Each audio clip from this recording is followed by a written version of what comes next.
Hello and welcome to Mostly Off Topic. That's us, I remember now. Plays Laughter of Dragons for the One Ring role-playing game, 2nd edition, official, legit, actual, got books and everything. I've got dice that go up to 11. It's crazy. I am joined as usual by Ben. Hello. Joe. Hello. And Matt. Hi. Excellent. This is episode 37. We've been away for a little while. Christmas, COVID, illness, work, COVID, stuff. But such is life. So we're back now. We're playing Laughter of Dragons. So if you got to episode 37, you probably recognise that there may well be spoilers. So there are spoilers ahead. How about that? We are likely to get interrupted. At some point, somebody's going to get interrupted. There we have it. And we're just playing the game, how we like to play the game. We haven't played 2nd edition for a while, so it could be a little bit crusty, but we'll just try to keep with the flow. Thank you, everybody, for continuing to support us. People are still commenting and watching the videos that we put out, so thank you very much, everybody. It is pretty good to see. So, here we are, guys. You are in the Tower of Zirakambar, the Dwarven Ruins. What I'll do is I'll just quickly recap for everybody's benefit the situation, the scenario, a little bit of background as to why you're there. Having become Balin's agents a little bit in the tensions between Dale and Erebor, and gained the trust of King Dane, King under the Mountain. You had been dispatched to avoid or to deal with a fear that was keeping Dane awake at night. The fear of dragons coming from the Withered Heath, far to the north of Dale and Erebor. With promises of support and treasure to come and a seat on the council of Dane, you had travelled north where you had encountered Kudrin's company and found them turned to the shadow by the force of the dragon, imposing upon a homestead of men and women on the edge of the wastes, dealing with that in your own inimitable way, quartermastering the fuck out of it, and maticking the hell out of the rest of it. That which you did not quartermaster, you maticked. You then made your way onwards, having gained company of Burin, Hepti, Nav, Lif, and Oda, with the intent of travelling to the Withered Heath and dealing with the dragon that resided there. Ukgash, a powerful orc with burned features, had met you, and a incredibly rare alliance had been formed. Though whether you consider it to be an alliance or just we're going in the same direction, maybe, is an open question. In any case, Ukgash had shown you the way to avoid the patrols of his tribe that had been usurped by the dragon. He wants to take control of it again so that he can take them to the south, to the land of Mordor, where the shadow resides. Moving onward, you had seen the dragon from afar, a powerful creature. But you did not fear enough at that stage and continued onwards. Sirk, discovering a secret entrance into the ruinous tower, what was once a dwarven stronghold, built many, many years ago, either because of inattention or the attentions of the dragon. It's less solid and more precarious than it once was. You found yourself in the central chamber, the floor strewn with gold, treasures. Sirk's light fingers absent-mindedly took a scroll case, put it into his own backpack. And then you saw the worm squeeze its way through the entrance. An engagement happened. Its powerful force of will, as well as its powerful body, imposed upon you. A mattock was handed across, but you managed to get it to slumber a little. Ukash stepped forward, his heavy scimitar raised above his head. Ukash's scimitar whistles as the mighty burned orc brings it down on the crown of the sleeping dragon. Before it connects, the baleful eye of the dragon snaps open, hateful, malicious, but not yet fully awake. The heavy sword bites into the scales of the head, betwixt the eyes that are still coming to life, but it does not bite deeply enough. A glancing blow at best. The skin of Raynar's mouth moves, revealing the sharp teeth. Am I so powerful that orcs and dwarves ally together to defeat me? Then I must be strong enough to bring the shadow's doom to the people of the West. Cash grimaces. And he makes to strike again. You see your dwarven companions, the fear in their faces. What do each of you think and feel at this moment as the truth of your life's work comes to fruition? Tell us, Loftar, what is foremost in your mind? Well, Loftar is slowly coming to terms with the fact that there's a dragon and we actually have to not only fight it but defeat it. But he's drawing upon the experience, in particular from the Battle of the Five Armies, where he fought many foes, and just very slowly but surely he's going forward in his head and thinking, I haven't defeated the dragon before, but I have done this, which is combat, and the blood was shed and so on. I have to do it. I have for my comrades. So I'm just warming up, and you can see you can't see the fire, but the fire is there, and it's just slowly growing. And then his eyes are slowly like, I need to get my weapon back and just dispatch this dragon. In a nutshell. And Sirk, what preys upon the mind of the scholar? It's torn between the knowledge he's aware he's already pilfered and escaping with it to investigate, and what staying and might actually reveal if you were actually time to review the hoard and what was in here, and if there's anything else that's worth taking.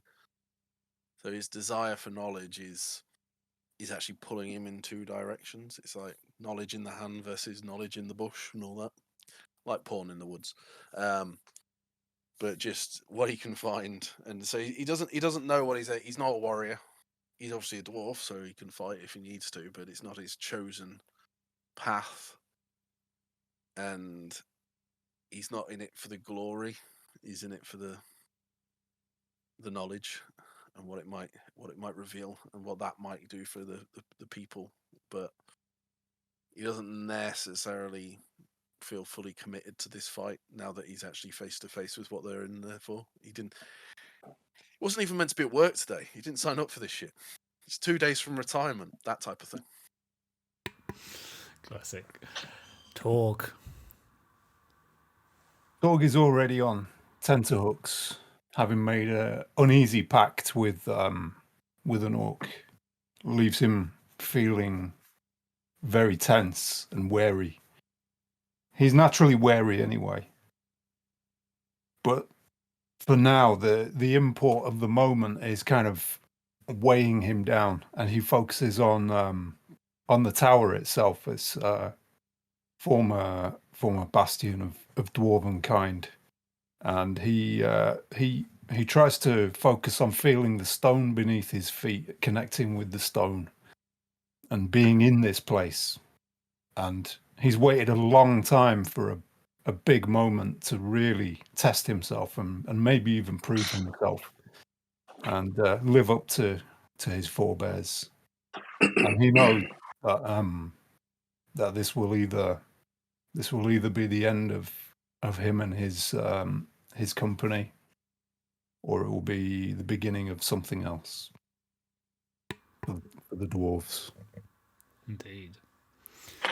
So let's just scene set a little to make sure that we're all kind of like same page. I'm playing theatre of mind, so just awareness of the surroundings and a shared understanding of what that environment is like is really important.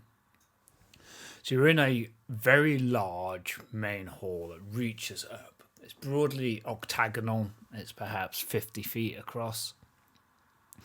The floor is uneven as the coins and the treasures kind of like spill around it a little, and there is the throne that kind of like was clearly on a raised platform above the rest that kind of like sits almost level with the pinnacle of the piles of treasure.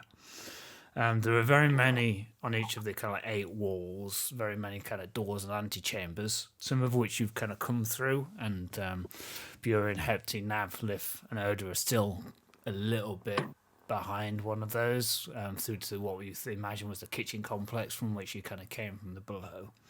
And directly opposite you, with the throne facing it, there is the large entrance through which the dragon squeezed, a huge stone block able to drop down to kind of secure that entrance on some kind of mechanism. There's no kind of no great decoration that you can see. Sirk's a student of architecture, and but this is a military building built to impose itself upon the areas around. The floor above you is partial, and you can recall from outside that there's at least one more level above that. There are more shells than there are proper floors. You can see up through some big cracks down through one basic side of it. Well built, but either through the depredations of time or perhaps the activity of the dragon itself, not as solid as they kind of like once were. You hadn't had time to study it in any great detail, but you would be wanting to secure those ceilings were you to kind of make this good again. Gold is spilled around, and Ukgash stands kind of almost on the throne, his heavy scimitar having just glanced off the chin of the dragon. Combat looks pretty inevitable. What are you all going to do? What was our position relative to the other dwarves, our allies from Kuldrim's party? So Burin, Hepti, Nav, Lif, and Oda, of course, they are slightly behind you, maybe 10 feet behind you. So I can imagine that if you've got the big octagon with the throne room in the centre, Utgash just stood almost on the throne. The dragon is in front of that. Loftar is quite close to Utgash by the throne where he placed the mattock. Loftar a little bit further behind, maybe another 10 feet behind. Sirk and the rest of the crew kind of like just by the entrance, maybe 30 feet further behind. Okay. Torg would be concerned with their safety, so would be kind of signaling to them to take cover, I think, and get to safety rather than mount some kind of huge offensive. I think he's being wary. He's not going to suggest that, we use the classic dwarven tactic of just trying to swarm this thing. Yeah. That'll take you below 5 dwarves. That's a Lord of the Rings LCG joke for those who are interested. Okay. We had a bomber. Yes, yeah, exactly. Yeah. Wish we had a bomber. Okay, I mean, so Torg is thinking that dragons tend to rage quite hard, at least in the legends that he's heard of, and eventually they'll tire themselves. So that's, I guess, he doesn't know how to solve this particular problem. He doesn't have a plan, but that's kind of his vision of how you fight a dragon. Yeah.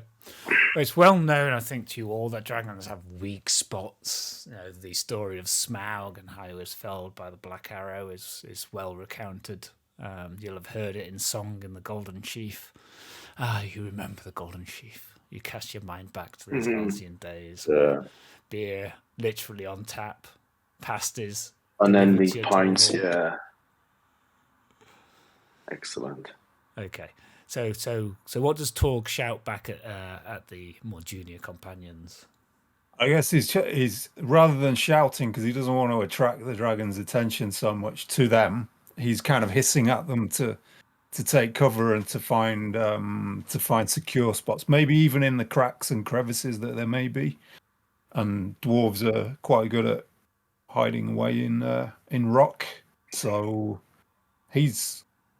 I think he's trying to look at the surroundings and connect with the place a little bit by rooting himself in it, finding particularly columns that he can just stand behind and then try to, lead a couple of the dwarves at some point, but behind the dragon or something like that. But for now, he just wants them to. Okay. So it would be so we're in combat, and there's no opening volleys. So we're kind of going to move straight into the close quarters rounds. So it would be like a secondary action. Sounds fair. To be kind of indicating and commanding the field as he does. There are columns and crevices and doorways. Sorry. Is he not shouting "Fly, you fools"? It's just some mixture of "Fly, you fools" and "You shall not pass." Lie behind the column, you fools. Yeah. Okay. What do you want to do? So what stance do you want to take, and what do you want to kind of like do as your main action? I think I'm broadly taking a defensive stance. And main action.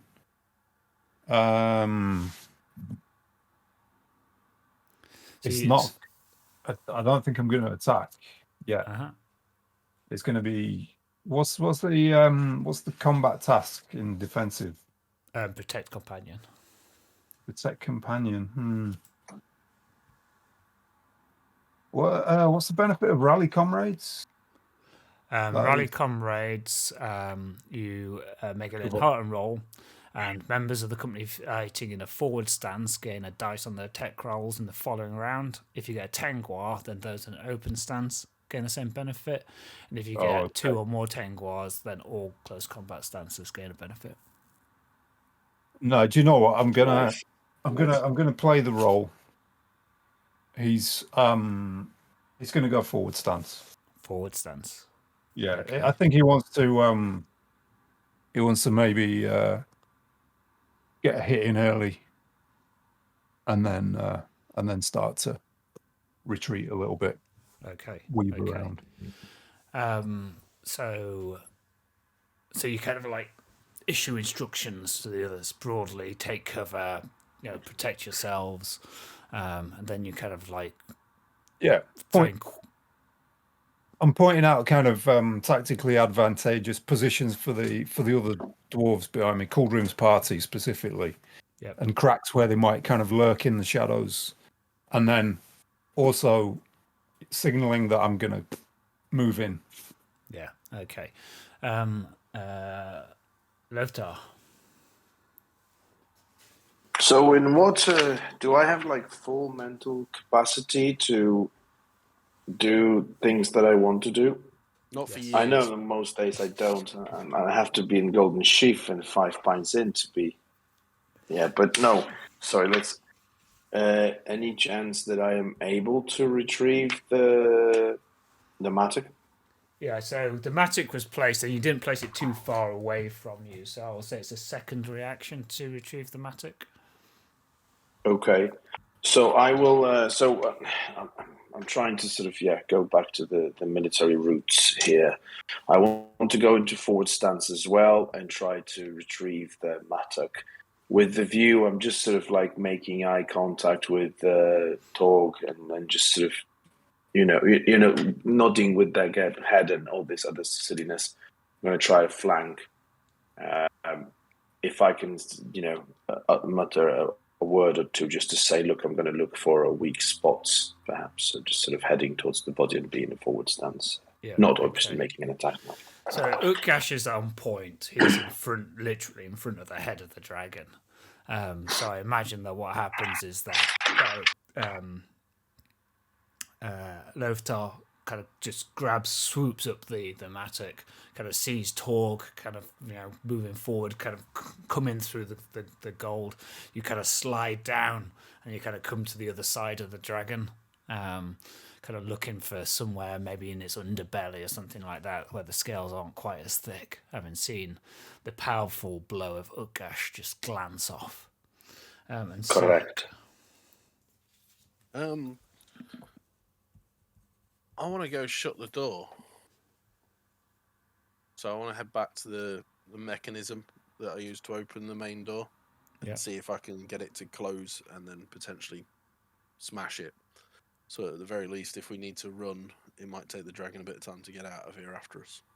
Right, okay. Yeah, good plan. Okay, so it's probably going to take you this round to kind of like get across and around over to that. But give me a... as you're kind of like racing forward, give me a crafts roll. Let's see, craft. Now what does that mean?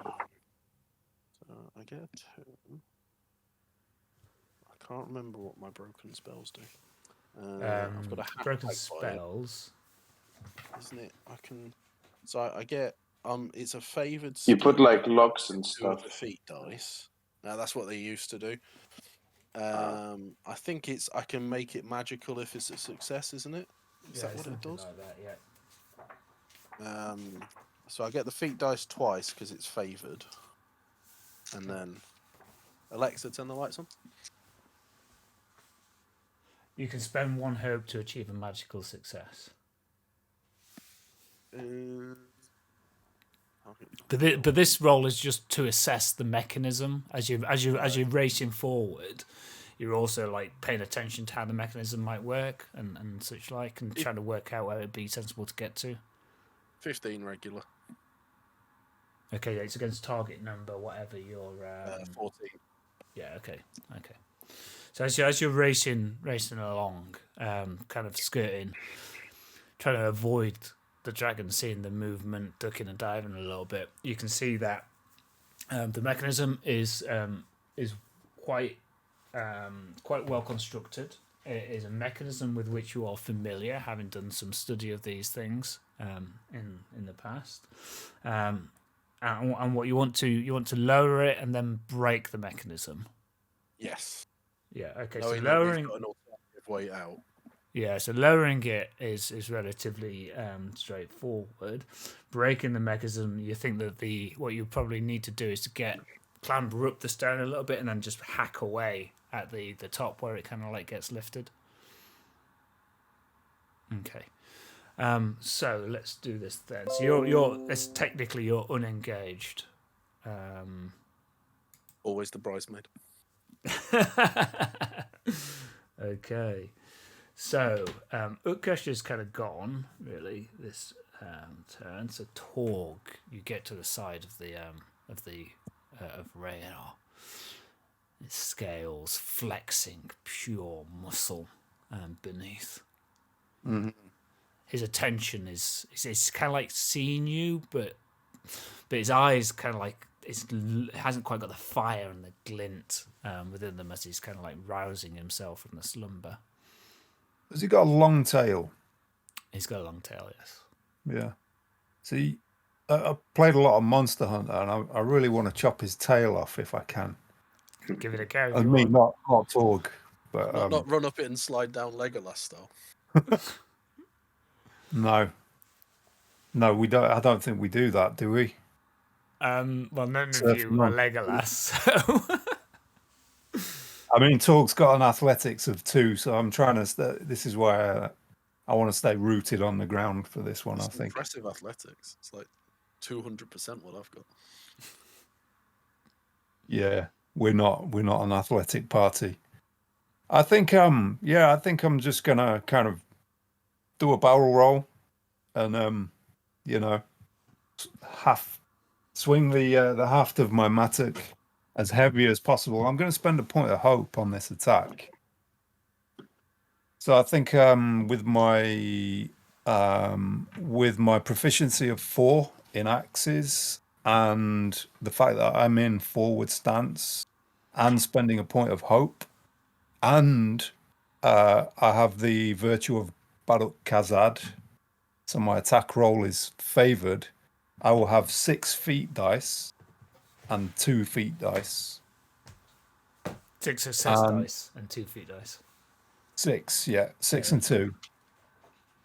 And I'll just spend that point of hope. And after this attack, I will get to attempt to intimidate my foe. Possibly dependent on the outcome. To be fair, chopping off his tail is quite intimidating. I'm gonna need some luck here, I think, to actually chop his tail off in one. You're gonna need a bigger mattock. There is a Tangwa. There's one Tangwa. Okay. So we've got a 6, 5, 11, 12, 15, 16, 18, 24. Great. 24, Success. great. Your strength is 14, so 24, great. We'll do that. Yep. And I'll obviously spend the Tangwa to do a heavy blow. Okay, are you using your mattock 2 or 1-handed? Oh, 2-handed. Yeah, so you get your strength attribute bonus +1. +1, okay. My mattock does. My mattock is grievous, so it does 7. Yep. My strength is 6, so I'll be doing 14 damage. Also, hang on. Also, I'm dour-handed, so I get +1 damage on a heavy blow. Oh, okay. Well, look at that. So that's 15. Wow. Is the dragon dead? No. Hang on. And it also says +1 pierce. So what's that? So hang on, let me look up dour-handed.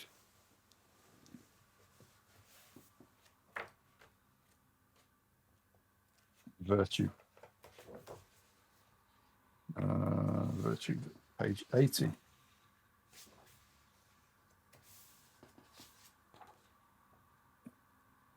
Handed. +1 to the feet die on a pierce. Yeah. +1 to your pierce, yeah. So it doesn't pierce, but I do 15 endurance damage. Yeah, okay. So describe to us how you properly hit Radar.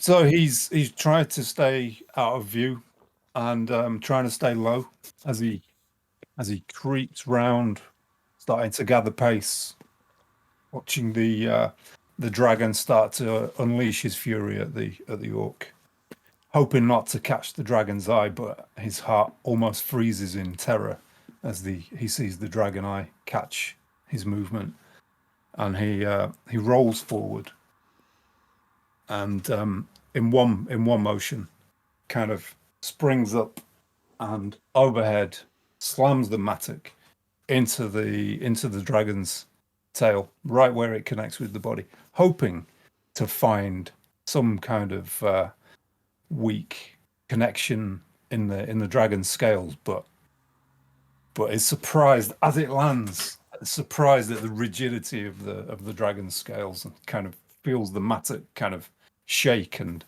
almost give in his hands.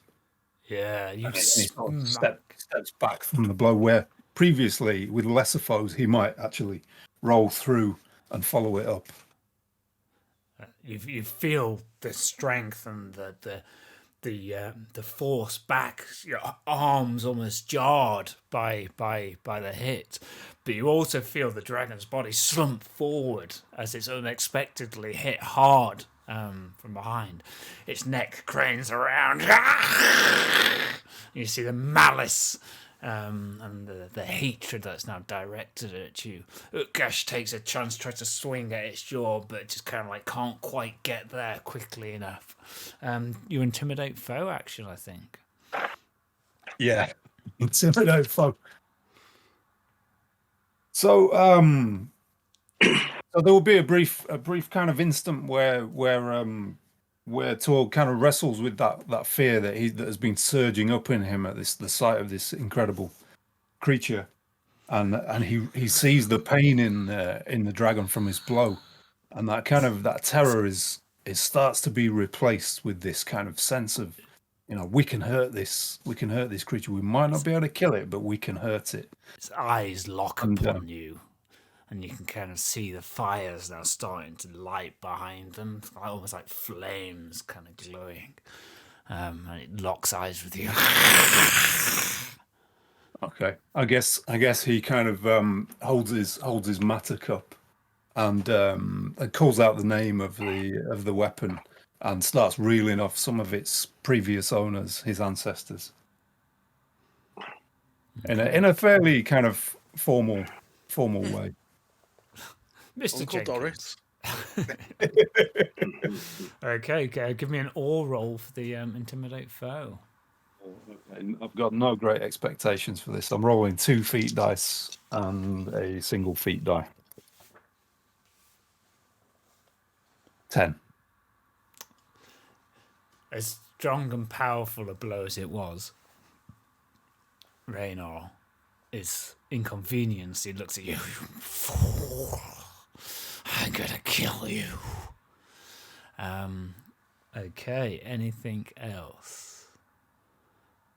I guess he kind of, when he starts to champion his weapon, he gets the realization that he's suddenly very exposed, and he maybe starts to lower his weapon and look for a way out.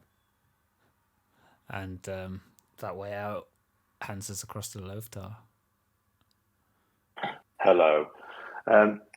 Any chance that I can shoot that weapon?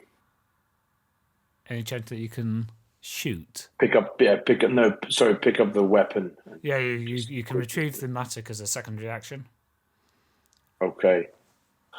Okay, so in which case, I want to obviously make an attack. I have just seen what the Torg has admirably performed, so I'm just feeling okay. This is the moment now. I don't think I have time to look for just spots. I will just, using my, again, military experience, just go for a place where I can cause maximum damage. He's actually now really pissed off now. The fire in his eyes is just massive. And I want to invoke this fierce trait that I have. It says when I deem it necessary. It's bloody necessary now to kick his ass. So I allow my savage side to emerge. So he's starting to build up this powerful roar.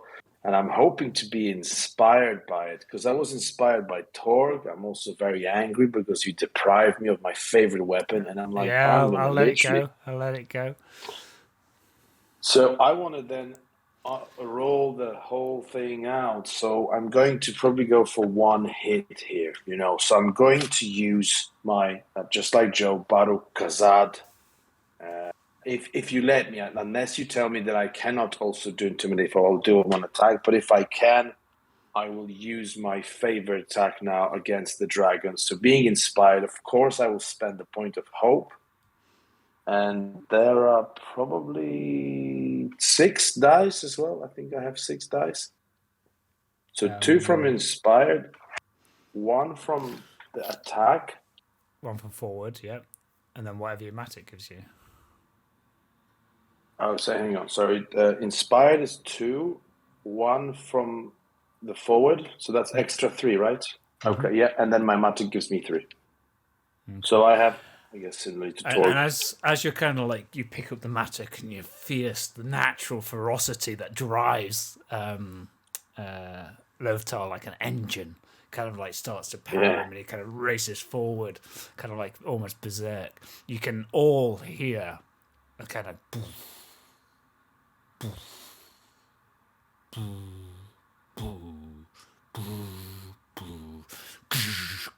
dwarf, Joran's folk, dwarf, Joran's folk. It's kind of like starts to echo from the around the chamber from the mattock. Barakazan, and just like kind of a cacophony of dwarven voices emerge from the from Bryn Doom, the brilliant doom, forged in the great smithies of Gamel Zirak, the ancient city of Tumanzaha, made for war. The ferocity of its wielder awakening the magics within. The single amber gem that inlays the pommel starts to flicker with a golden light.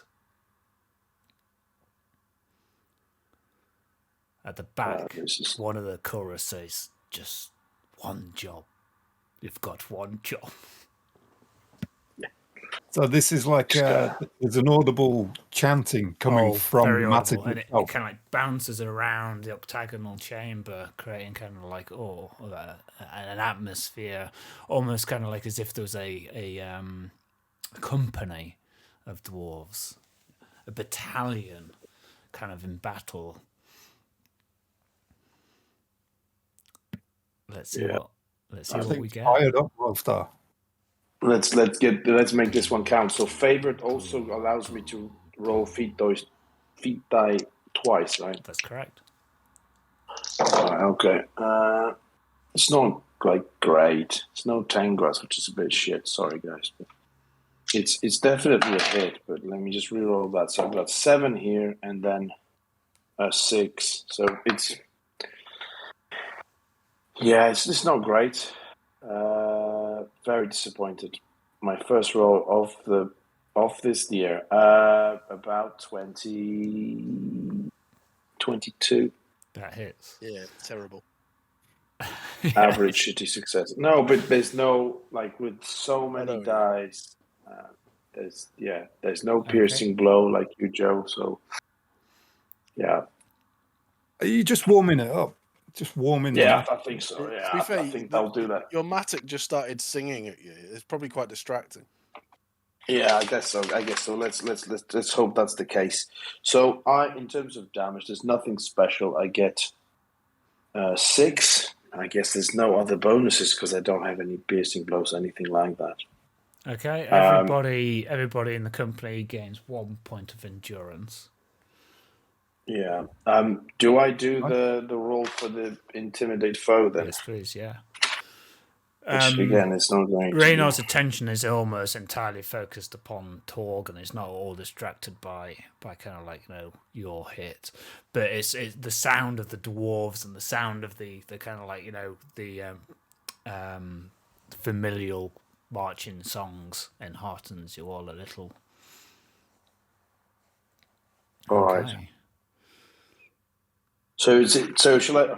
I'm going to roll anyway for this intimidate foe. It's not a high score. This is it's a 9. No, unfortunately not. Okay. Sirk, you're skirting around. You see, you all see Liff and Oda, the 2 female dwarves. They're kind of like moving forward into the treasure pile from their place. They've disregarded Torg's instruction, but they kind of grab the large shield that was kind of resident there, and they're kind of like behind it as they're kind of like moving further forward. Buren and Hepti kind of listening a bit to what Torg said. They're kind of darting around. Some of them have gone into the antechambers. They kind of pull out rocks and they start to throw kind of like the rocks at Raynor. And Nav, confident, almost kind of like the leader, he kind of stepped forward with Lifanoda. As he went, he kind of like saw that he just had a small hand axe. He kind of grabs a spear from the pile, and he kind of starts to set it as if he's defending for a charge. It's clearly kind of like holding it, like you would imagine somebody who doesn't know how to hold a spear on a spear. It's gonna poke it like it's a pig that he needs to kind of get stuck in a hole. But he starts to advance tentatively as they kind of like move forward. Make me a Sirk. Make me an awareness roll.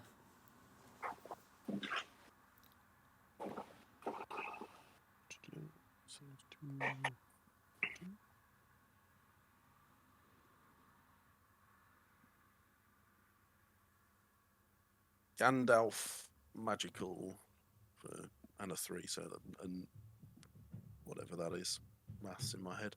It's a success. 21. It's a success, but magical success. As you're kind of like glancing and keeping track of what's happening, Sirk, your eyes are drawn to the spear that's picked up. You can see the runes even from this distance that kind of like come along it, elven made, really kind of like nicely crafted, wielded by an amateur at the moment, but you've kind of clocked that as possibly one of the finer treasures in the room. As I'm running, then, can I shout to Torg that he might want to get hold of the spear? Yeah. Torg! That would be better in your hands than his. I have 0 in spears, Sirk. I'll be rubbish. He's got -7 in spears. Fair enough. Maybe the orc is good at using spears. It looks elven magical. I don't think orcs like that. Yeah, There's a lot just of throw back it to and forth him. going on. Just throw it to him or at him. See what he thinks. We're gonna Let him have a some look. kind of slow-mo jump over the dragon, and Sirk needs to kind of pass the spear to me. I haven't got the spear. Nav. Navi's got the spear. Yeah. Yeah. Raynar. Just hammer it in with your mattock. Just use it like a nail.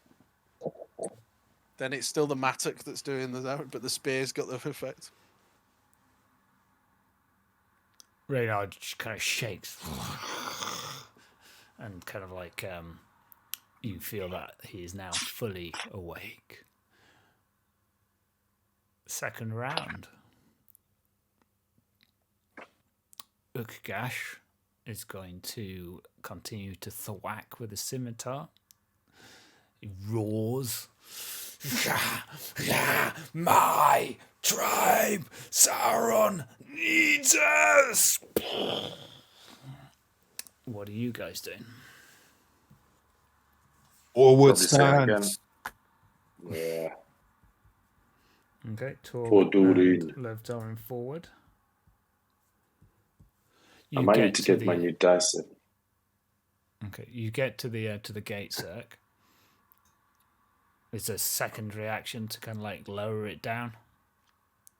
And then try and find some way of fucking it. To either jam in the mechanism. So I might look around. Can I look around, see if there's something to jam the mechanism rather than breaking it then?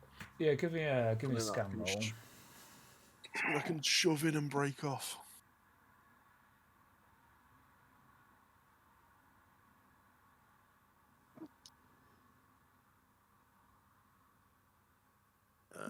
Magical Gandalf.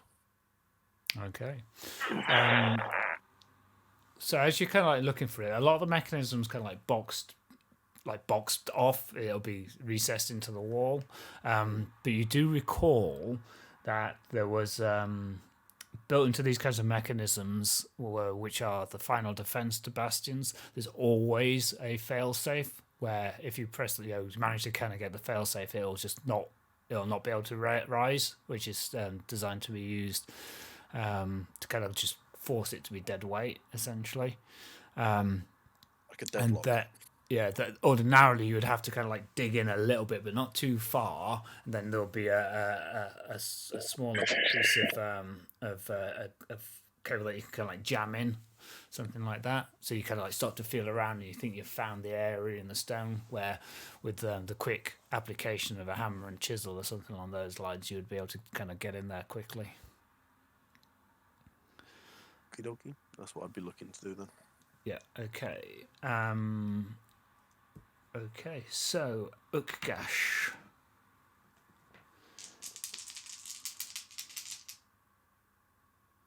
Yes, that's right. Ukgash has a go.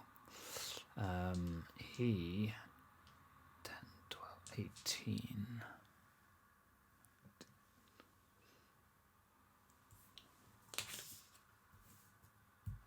Smacks into it. As its neck is turned, it gets its scimitar, smashes into it. Rain's one of claws kind of comes back around to kind of get it, and he gets a particularly heavy blow as he smashes into it, and you can see him start to kind of like saw out one of the scales as he kind of like brings out, kind of a bit of blood comes with it. He's starting to sweat quite a bit though, so he does that plus that, which is that. Okay, Torg. Oh, can't do Baruk Kazad again because that's once per combat.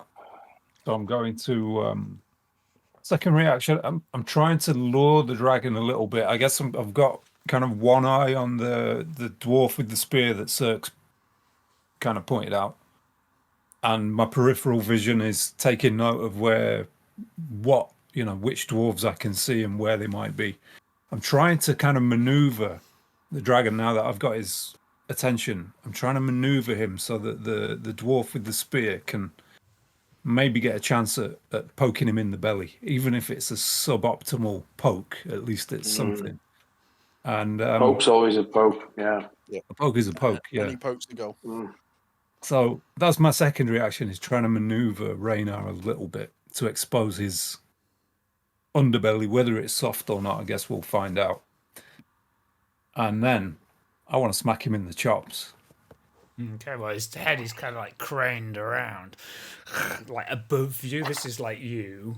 This is you, the Tamagotchi. Yeah. Just did a poo. Yeah, literally. It's thematic. This is kind of like Raynar's neck, kind of like craned around, kind of like looking directly down on you.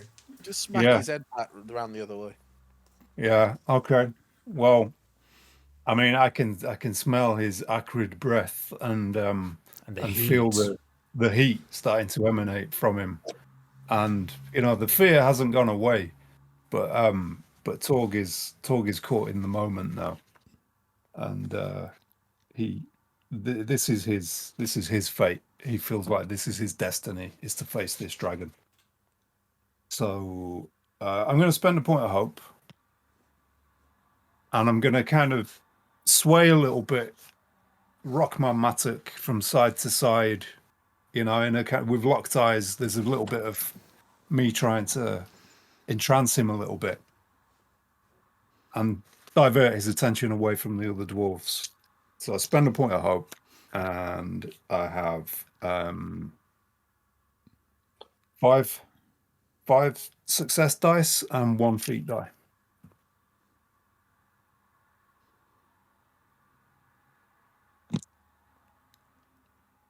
Ooh, okay. So 1 Tengwa and a 10 on the feat die, which is an edge. Below, yeah. Yeah, bullseye. So my total score is 11, 21, 24, 25, 26. Great success with an edge. So what do you want to do with a great success? I want to do more damage. Yeah, okay. So I'll spend it to do a heavy blow. Yeah. It's two-handed, so I'm kind of, as I sway and kind of pass my mattock from side to side, I kind of feint, take a step forward and feint, and then step back as if I'm kind of turning away, and then swing upwards at him.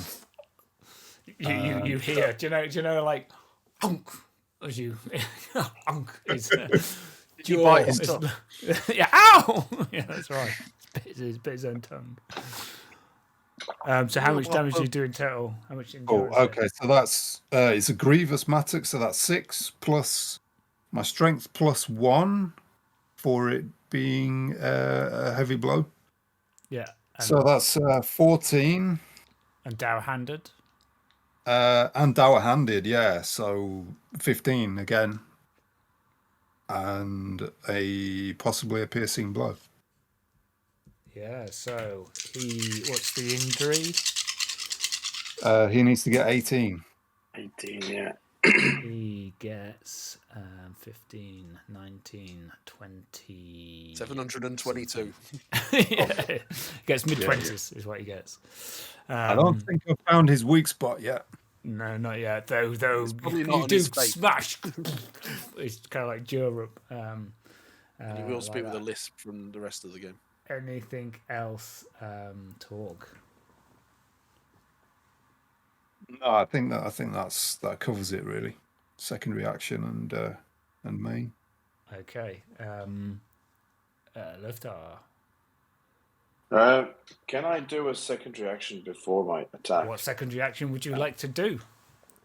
I want to do that scan just to have just to take a pause and then just strategically look at this thing. Where is a possible weak spot? Okay. So the strategy is not very clever because you're already in a failed state of being in combat. So your strategic view is shit. Yeah, I know. Okay, make the scan roll. Let's try it. This is still. I mean, I need to.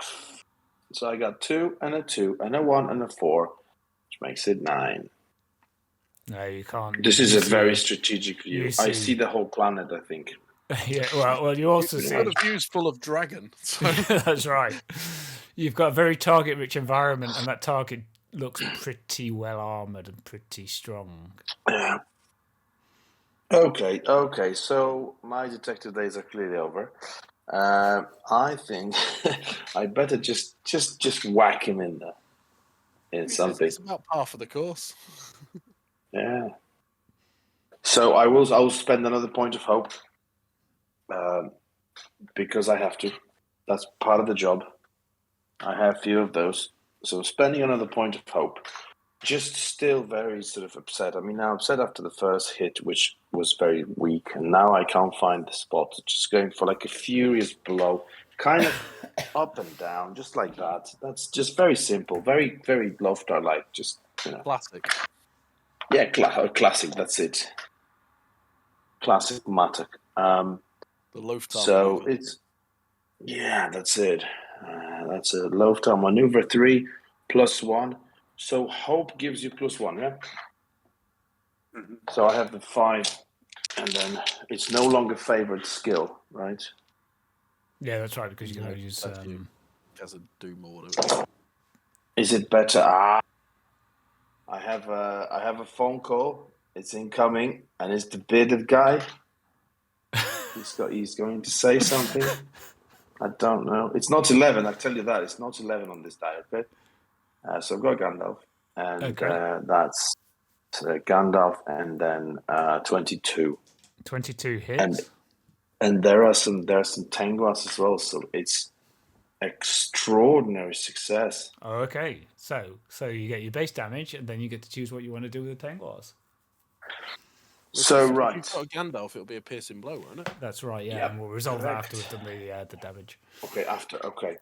So let me do that. So does that mean I can use both of them, or? Yeah. So you can spend them, and you can spend them individually, and you can spend them on different things. You can spend them on the same thing. Basically, special damage. How about I spend both Tengua for super heavy blow? Feels legit. Because I don't feel it. I don't want to fend off anyone or anything. I could fend off the orc, but that doesn't make sense. Pierce, it doesn't apply because it's for bows and spears and all these sort of like people weapons kind of thing. And then shield, I don't have any shield. Not my thing. So super heavy blow. So do you think I can double that? So you can spend two Or- tenguars to do a heavy blow and a heavy blow. Very good. Okay, so I'll spend one to deal lots of endurance. My strength rating, which is hang on, that's not this target now. 7, and obviously 8 because it's a two-handed weapon. Because that's how I roll. So it's 8. Yep. And then I take another one of those. I spend the second one for another heavy blow. Yeah. Have some of that, and that's another 8 for Mimoka. Yeah. Uh, So 16 plus your base damage of 6. Yeah, my basic damage is 6. Yeah, that's correct. So that's 22. Yeah, this is it. And then there's the possibility of... Yep. Everybody gets 3 endurance recovered. Yeah. From the gleam and the echoing of the chants around. Endurance for endurance for come to kill the enemy. Can't think of anything that rhymes with that. So if we, I mean, the warrior's not minstrels. What can we say? Okay, piercing blow then. Sorry, but I'm just trying to chase the endurance loss. I mean, I don't have it on my card necessarily. So we were ready, or we were wounded a little bit coming to the battle. Under your strength, Matt. Have a look at your strength column. Yeah, it's total endurance. Yeah, it's on the right hand side is where you're tracking it. On the very right hand side. With I don't think you'd lost any endurance because you haven't had any kind of I imagine that this endurance here, the endurance recovery is not actually benefiting you at the moment. No. Okay. Yeah. Okay. No, it's good to check. So describe to us the hit then, Matt, whilst I roll its protection test.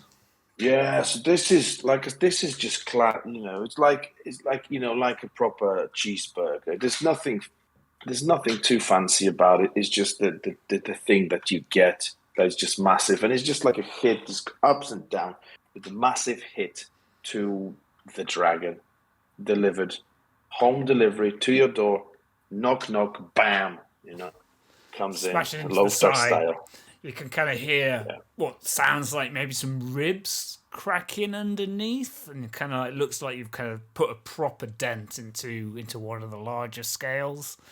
And then Loftar is just to add, Loftar is using his voice much more now. He's so pissed off, obviously, with this initial reaction. He's going completely madness now.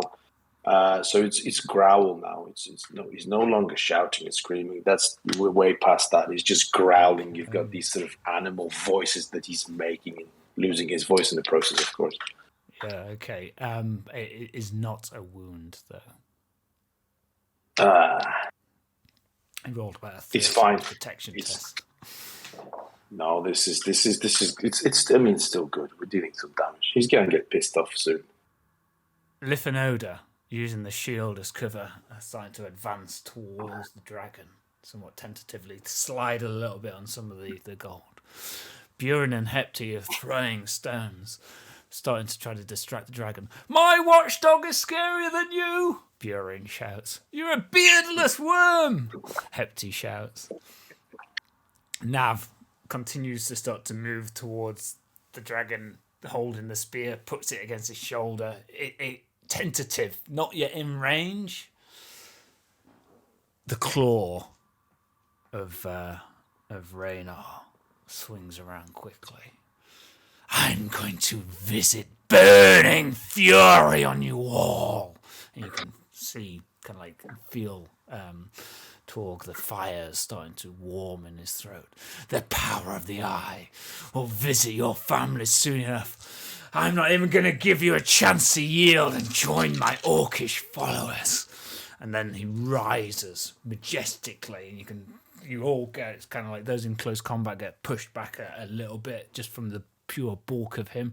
Even you, Sirk, as you're kind of like looking at the mechanism to kind of like see what you might be able to do, you kind of glance back, and then the terror of this majestic, powerful beast rolls forward from it.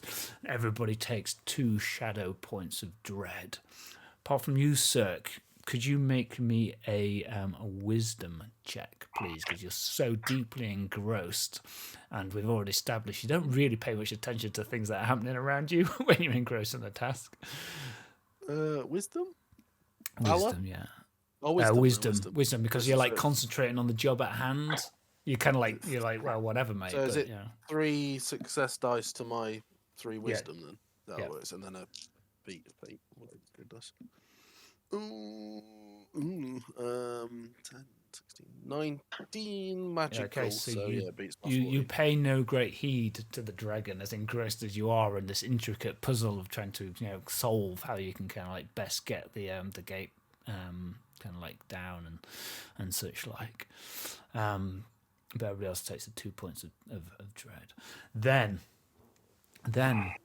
Raynar's claw swings around at Utgash. Am I rolling the right number of dice? I am not. Have you got enough dice to actually roll the right number of dice? Swings into Utgash and claws across him. Kind of like Utgash isn't really big, for more than 2 or 3, and they just slice across his chest like that, and deep gaping wounds are opened upon him. Does his scar tissue not count as natural armor? Unfortunately not. He's still there. And then the dragon bites down on Torg. Like that. Been a good run. Ooh. Right, so that is going to hit. He gets an extra dice, actually. Makes no great difference. And he can do this. 18.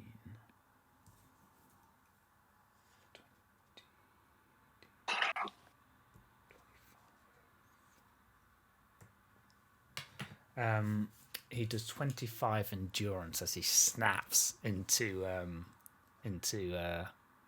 Torg with an extraordinary success and threatens a piercing blow.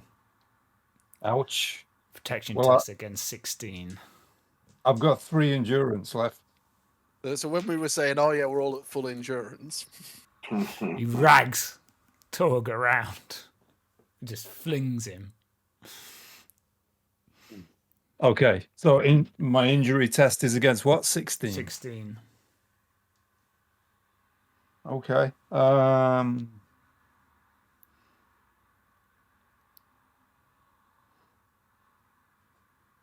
I've never actually had to do this. I've got 4D. I've got 4D plus 1D for the iron helm. Yeah, so you get 5 dice, 5 success dice, your feat dice, and you're rolling against 16. Okay. Come on, Torg. It's okay. It's okay. It's fine. Everything's fine. 14, 19. I've got a 10 war. Can I spend it to recover 10 endurance? You can. No. It was magic. Well, to be fair, it's pretty magical that you didn't get bitten in half by a dragon. Yeah. 22. That is a successful test. Protection test. 20 times, Torg. I will just hit him 20 times, he'll be fine. I guess he get magical on every single success dice, and then it's like 6, 7 hope recovered each, endurance recovered each round. Yeah, exactly. Yeah, so there's 20, 30 hits. I'm sure he will give us time to hit him 20 times, and you can recover that. I guess Torg is flung across the chamber and kind of slams into a pillar or something, and he's now weary, close to being miserable. Quite close to being dead. As he slides, and you can hear from Buren and Hepty Raynar says. All right, So so you were like, yeah, fuck it, him bossing us around. Who's he think he what's is? their evil plan? Okay, No, that was Raynar. cool. Okay. You've gone. He's gone. Right. Okay. Round. Top of the round. Sirk, you've got your hammer and your chisel. Do you want to give me a crafts roll? Yeah, I'm gonna spend a point of hope to make it magical success. Oh, okay. Yeah. 7. So I'm 1 away from being miserable. So it's 2 and a 2.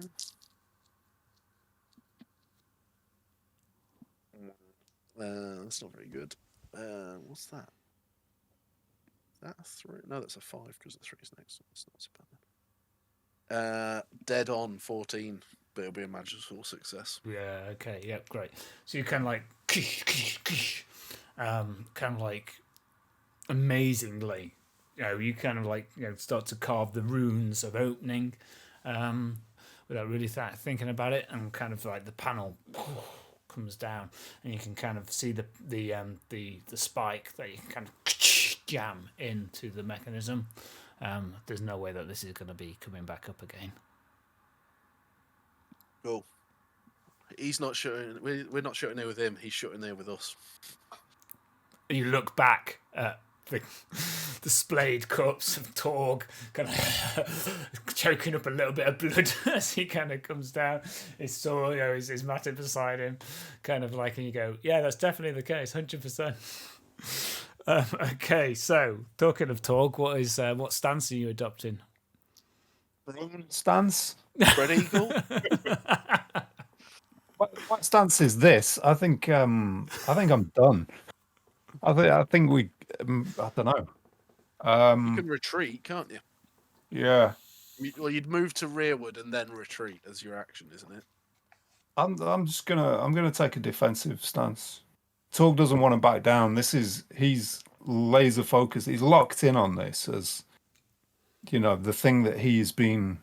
The whole purpose of this journey, meeting Sirk and Loftar, and the brothers Cauldron, everything they've undergone has been to face this dragon. The ancient enemy of the dwarves, the things that ravaged the Grey Mountains, that sent the dwarves from Erebor. He's here for the duration. Yeah, defensive stance, and he's going to try and, I guess, secondary action is to try to stand up. Oh yeah, you can stand up. You recover your matic. Yeah, your whole torso is burning underneath the armor that you wear. Were it not for your coat of mail. Sorry? He's just winded. He just needs to walk it off. Yeah, that's right. Were it not for your dwarven forged coat of mail, you don't know what may have happened. Okay, so you're going defensive, Torg. I'm going defensive, yeah. Loftar. It's the same old. I just tunnel vision. I have to keep on going. I've just seen my companion being gravely wounded. So the growl, I don't know where growl can advance. Really, just like some sort of inaudible reaction, and just keep going forward, stand still, and just another big attack. I'm going to have another gamble, lower my hope. I've just been given shadow, but I really don't care. This is what I plan to do. If I die here, protecting my companions and killing the dragon in the process, so be it. I've seen my life. I've done some good things at the Battle of the Five Armies. So, I've just run out of drink. Yeah, no, this is just on that note. I think, guys, we're getting a bit old because I think we're still on water. I mean, I'm on water as well, but one of those days. This is why I asked you to wait until after the break to play the Battle of the Five Armies game, because I'm going to get a beer after the break.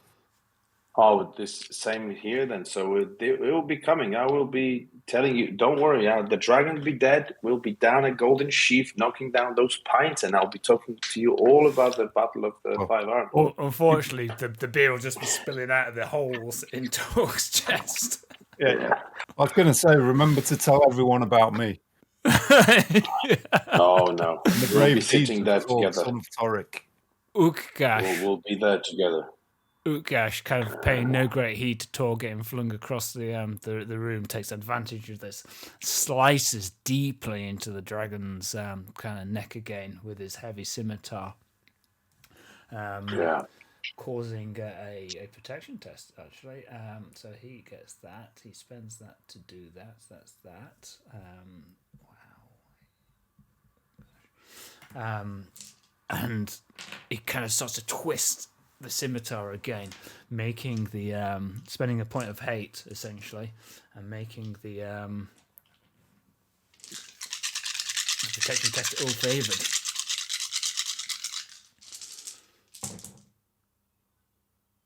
So he takes the lowest, so he takes that, and it is against that 18, so he is going to make it 5, 11, 12, 16, 25.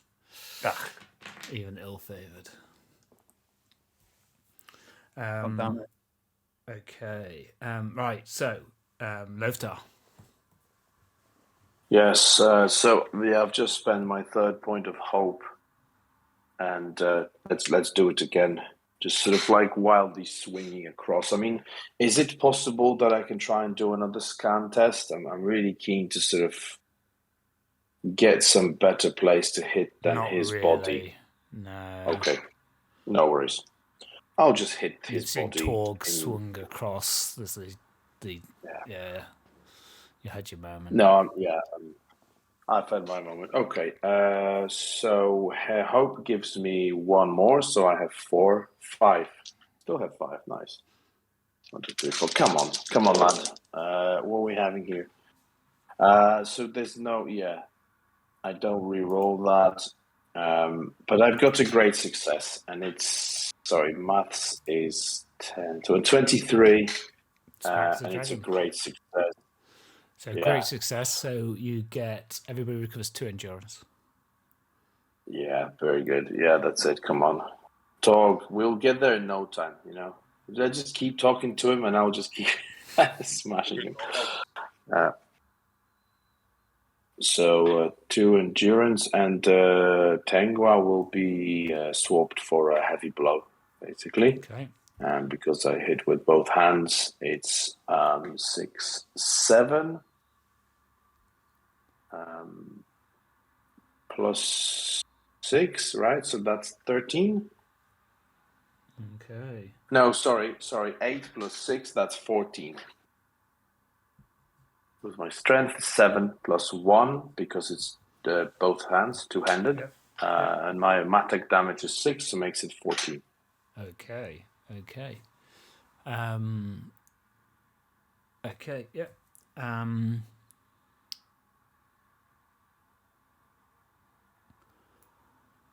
So, I've got the wrong thing. No, I've got the right thing. It would be okay for him now to leave the party and just decide that the dwarves are too strong. And Torg.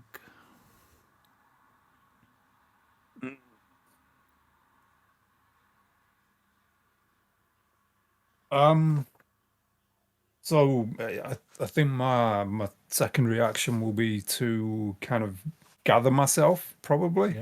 Yep. Pick up my mattock, pull myself to my feet, and pull yourself together. Pull myself together. Be slightly enheartened by Loftar's successful attack. And I guess I'll try to kind of like dart in for a swift blow, less of a full-on assault, but just kind of try to, score a few points off the dragon and back into the recesses of the chamber. Raynar is more focused on Utgash than he is upon Torg. and you kind No. of tentatively move forward. You lose a dice from being in defensive. Yeah. So I got 3 success dice, 1 feat die. 2-handed. Oh, I have a Tengwa. I've got 12, 14, 17. 17, great.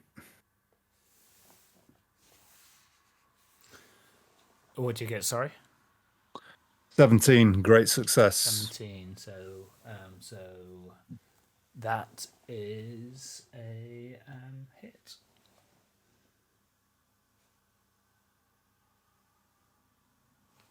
So that's going to be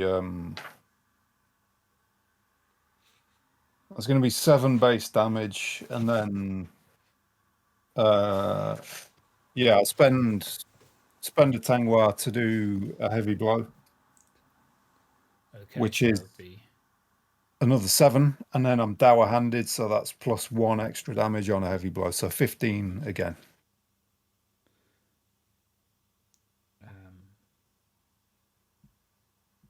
that's right. That I can now do maths. Well played. Okay, cool. You feel the crunch of the of kind of like the bone, and some of the scales kind of start to kind of like be broken, not flaking off or anything like that, but you're kind of like pierced in them a little bit more laboriously, and then you can all feel a little bit of the heat. Nav kind of like steps forward over Ugash's shoulder, kind of like just tentatively like tries to like stab it, then kind of like just kind of has a little bit of a go at it, because he's not proficient. He just rolls a feat dice. He kind of like is picking its teeth. that's about as much as it's doing. And then, Reynard's head, you all feel the heat, and some of you see the fire. It spends a point of hate, raises itself up, careful to avoid the area of the gold. Sweeps down in front of him, comes over to where Loftar stands. Everybody in close combat, with the exception of you, Torg, you will lose 19 endurance and make a protection test. So that's you, Loftar. Ukgash, engulfed in flame. I've cut you again. Okay. Fool, you should not have returned. Nav, beard on fire, hair on fire, rolls onto the ground. Where he lands, some of the gold melts. The spear clatters off to the side. Underneath the shield, bounces, burns off. You see that the shield protects excuse me, protects Lif and Oda behind, as they kind of like just acts almost like a furnace door to the dragon fire. So you lose 19 endurance, Holy moly. and make me a protection test Protection. against 14 injury.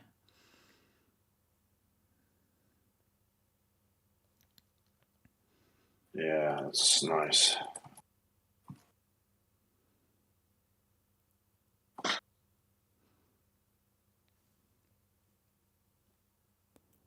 Okay, so this is it's got nothing to do with the load, right? It's just the It's protection just essentially whatever armor you have, Right. plus Yeah. your feet dice. Yeah, I've got a coat of mail and a helm. That gives me similar to Torg. I guess Yeah, 5. it's Yeah. 5, and Yeah, I think we're all rocking the same. so I've got 6, and a 6, 18, 22. Okay, yeah. So engulfed in your fire, you manage to dodge out of the way, kind of like roll down a little bit. You feel your armor warm up and heat up, and some of your beard is singed, but you kind of like manage to avoid being completely wounded by this. As the dragon reared up, You can see that the scales of its belly, all of its body having been taken a pounding. They're kind of like, you can see the heat and the fire come through, and a couple of them boom, boom, boom, ping off.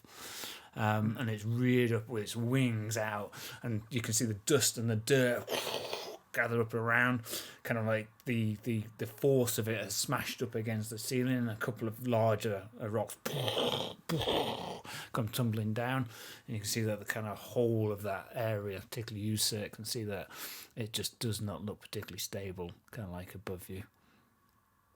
Okay, next round as Raynar is gathered and just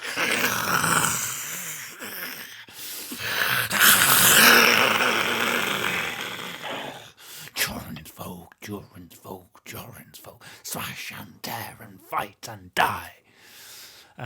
What stances is everybody taking? Ushgash is out of the fight. He's been taken out. Second album's definitely better. Out. The Ushkash, the twice burnt now. Yeah, Ushgash, they turn to ash.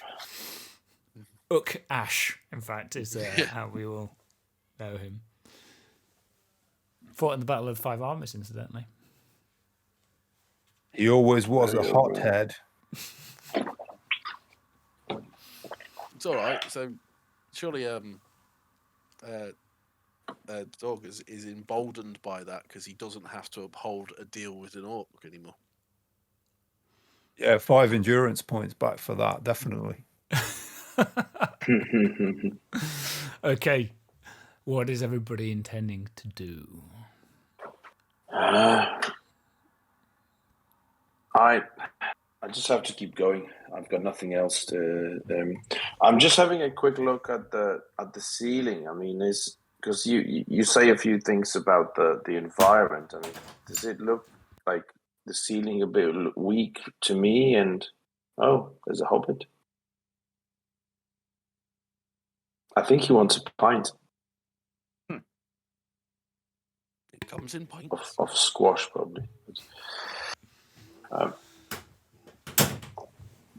was just thinking that if this, you mentioned something about the environment, and if the ceiling is perhaps a bit loose, weak, whatever, and is just above the dragon, and it's above all of you, in truth. But yes, the dragon is included in the Venn diagram of people that's above. The dragon is in that circle. In between. Okay, in that case, in between the growl, I just shout, "Sirk!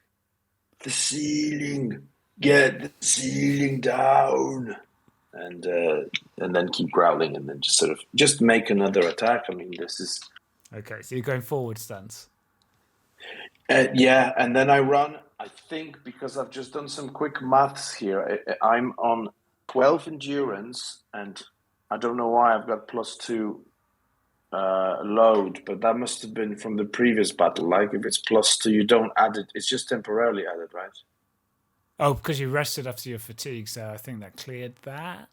Yeah. Okay. Yep. Good. Okay. That means I don't have to just ditch my helmet, which is always good not to ditch that. No, yeah. Thanks. So in which case, yeah, just run mad, crazy, flame in the eyes, and just attack the dragon with what I've got. Torg. I think Torg's going to move into open stance. Okay. And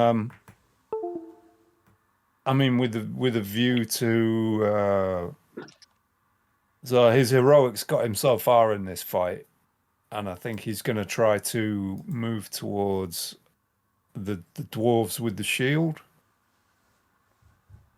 So is it one big? It's like an artifact, an ancient artifact. This shield. Make a scan roll. Okay. I've got 3 in scan, and just 3. Yeah. That sucks to be weary. 6. Okay, so dwarven male made too big for a dwarf, so clearly made for other people, and of good quality make, and very, very obviously protected them against the dragonfire. It didn't even heat up, they're not burning their hands or anything like that. There's patches of kind of like melted gold around them, and they're like, well, they're as confused as anybody else, really. Yeah. So I made for 2 dwarves in a trench coat. That's right.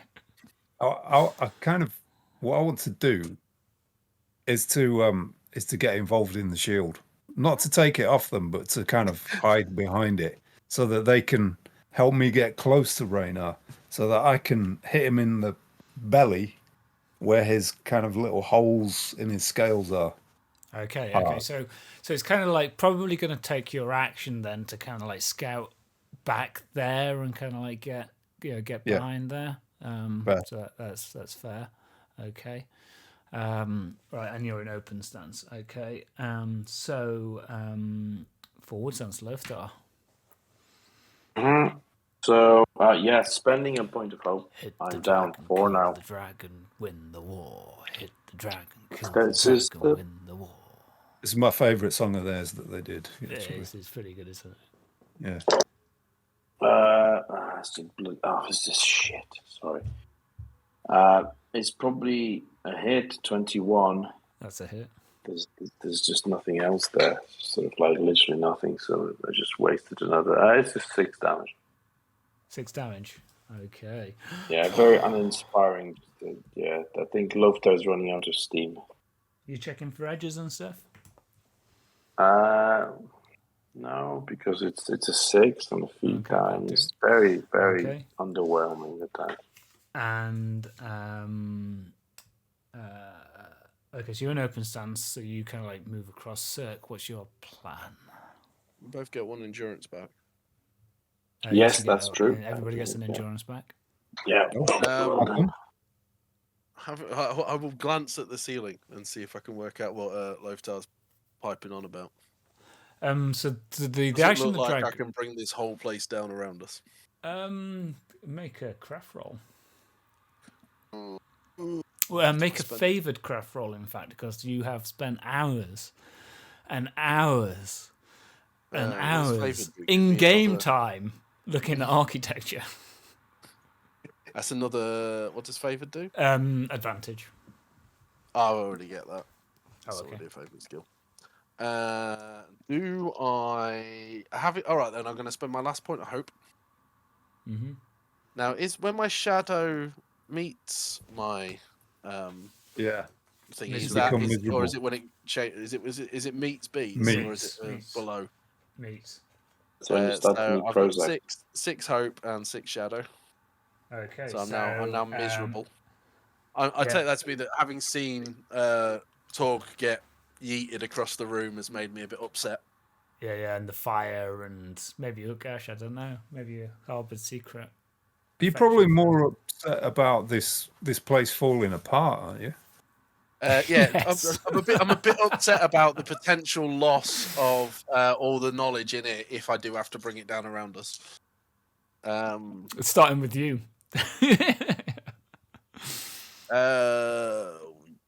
It's a Gandalf magical success because I spent the point to make it magical. Okay.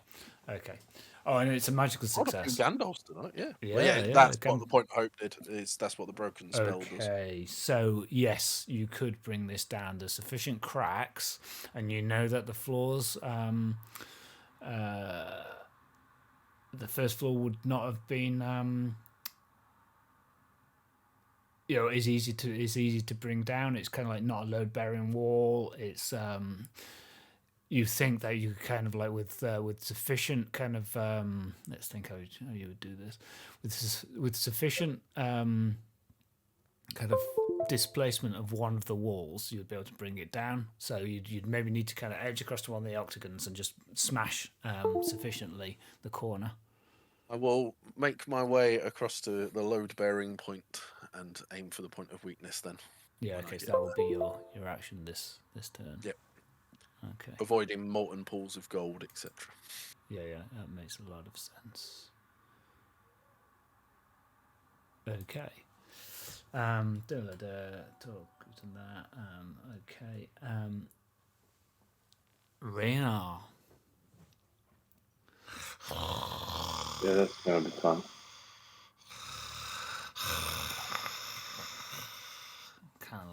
looks around, looks at you, Torg, kind of racing across there. Looks at Buren and Hepti. Then looks at you, Loftar, with your mattock.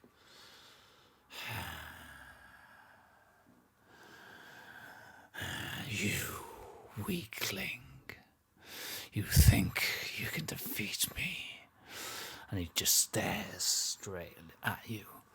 You are nothing besides the force that creates me.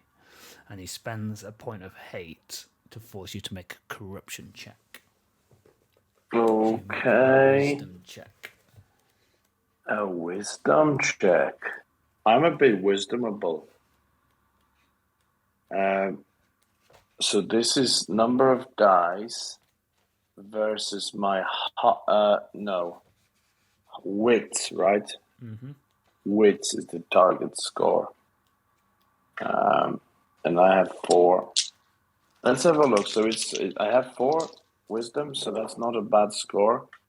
But this is my day today, and I'm gonna be really upset now, more than Loftar, I guess. So I get a Eye of Sauron, and the score is 10. So you are miserable, and your this is really attack shit. rolls are ill-favoured. I'm not impressed with this now. So you're rolling at disadvantage and only hitting on 4s, 5s, and 6s. No, that would be weary. No, he's weary as well, though, aren't you? Oh, you're weary as well. Oh, yeah, well, Am I? there you have it. If Yeah, you're didn't you take, miserable, like 19 points of. My endurance is still above my load, so I'm not. Oh, right. Yeah, you've got a ridiculously high endurance, don't you? Yeah. So I'm okay. So I'm miserable and I'm ill-favored. Yes, your attacks are ill-favoured. on miserable, you fail on a Eye of Sauron, don't you? It's just that's right. Straight fail. Yeah. You feel a bit of imposter syndrome. Are you the right person to carry this mattock? Reynolds fill the whole of your vision. You can see the fires in his eyes, and caught in those, you can imagine somehow the burning of Dale, the burning of Erebor, the golden sheaf aflame. No pastis, no ale, no fish pie.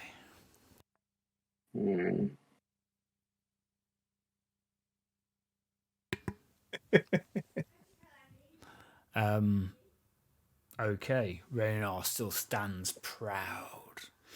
You get to behind the shield. Buren and Hepti throw their stones. Sirk gets across to the corner of the room. Start the next round.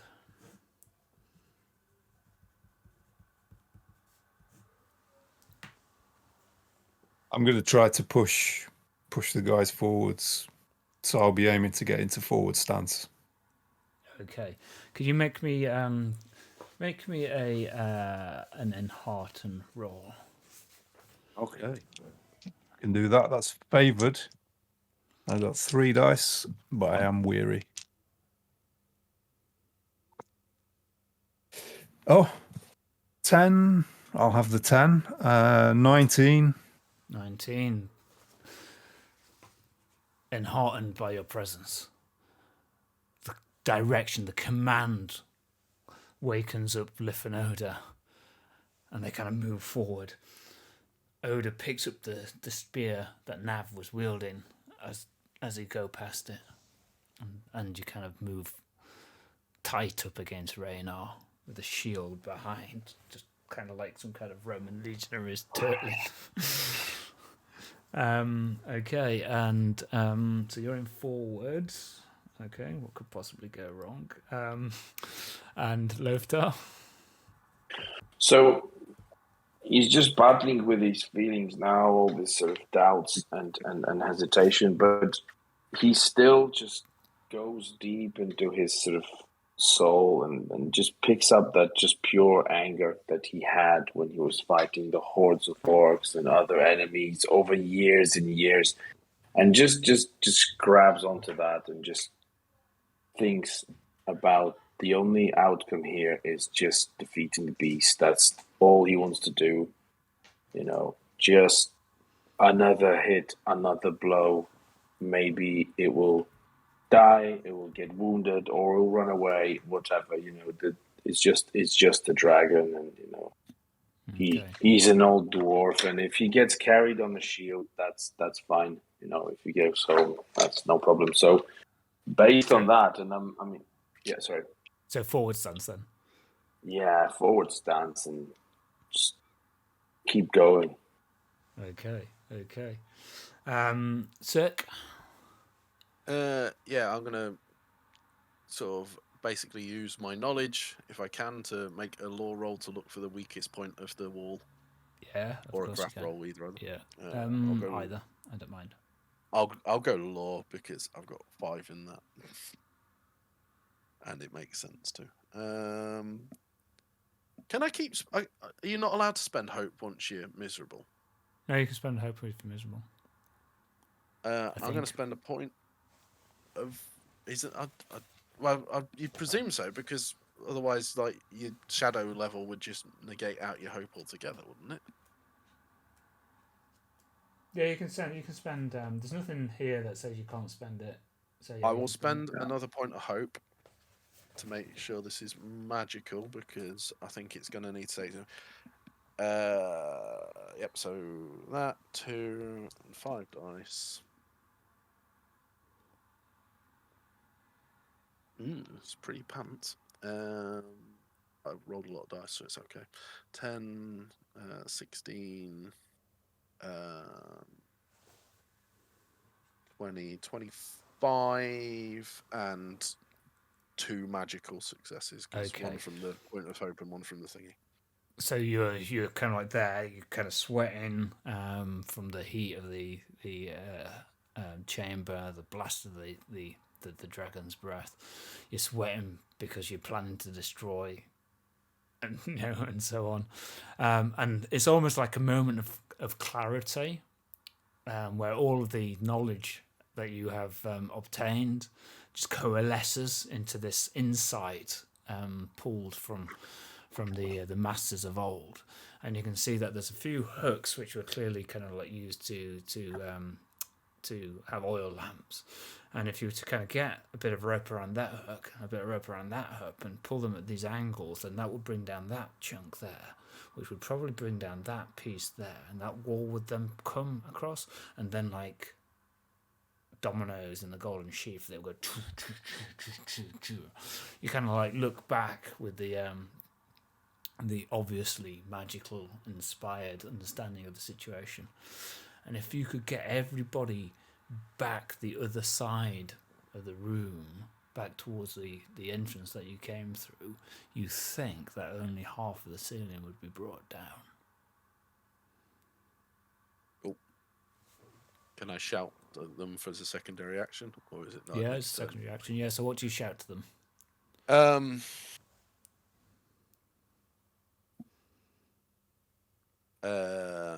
Run for our entrance. Essentially, just, I've got a plan. It's not a very good plan. I can't remember the voice. Oh yes, I've got a plan. Not a very good plan, but a plan. Run! And then I'll be prepared to hook the ropes up next to it. Yeah. Okay. So hearing that, do either of you decide to change your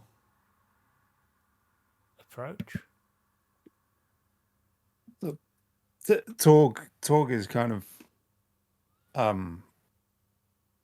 he's close to a pretty grim determination here, and he's willing to sacrifice himself, because I think now we've maneuvered so close to the dragon, and he's kind of the heat and the kind of pulsing light emanating from the patches on the dragon's belly. He's just so focused on getting in there and getting one last shot that he's trying to coax the 2 dwarves forwards, and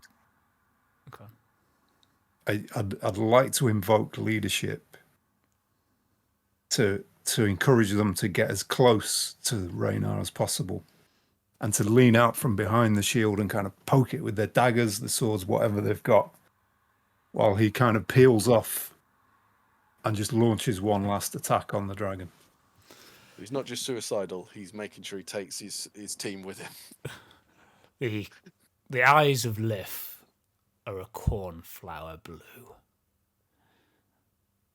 In any other place, you would have thought them perhaps beautiful, matched with the blondness of her hair. She grimaces and nods. Aye, Captain, Chief. Aye. Oda. She's not that special looking. But there's a heart of fire that beats strongly, and a hand grabs onto the spear. I will pierce it for the king under the mountain. And she holds your shoulder. Do what you must. We will defeat it. Loftar, does Sirk's word do anything to change your view? I can hear the words sort of echo off the walls, but it's just, I can see blood through my eyes, and it's just sort of these words just gotta go away. I can see some commotion. Torg is not backing out, and I'm thinking they have a plan. I'm sure they have a plan. So all I can do is just go for one last blow, distract the dragon, and take a little bit of heat, and hopefully give him an opening. He's not desperate. He's determined to obviously just do one more big blow.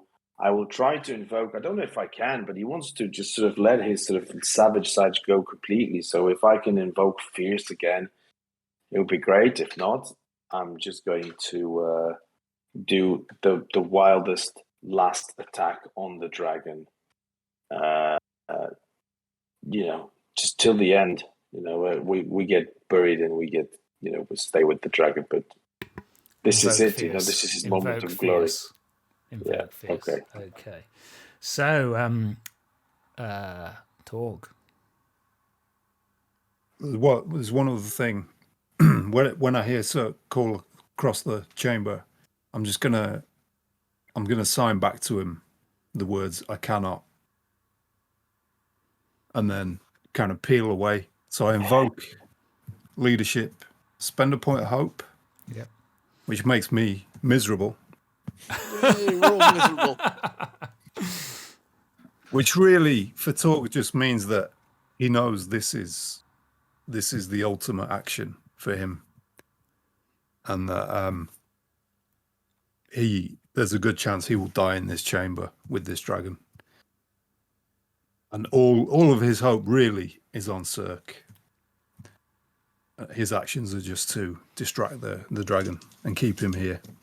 So I invoke leadership, spend a point of hope, which makes me inspired. Meaning I get 2 dice instead of just the 1. I'm in forward stance. So I'm getting 3 bonus dice, so I should be rolling 7. And 1 feat die. I need 1 more success die.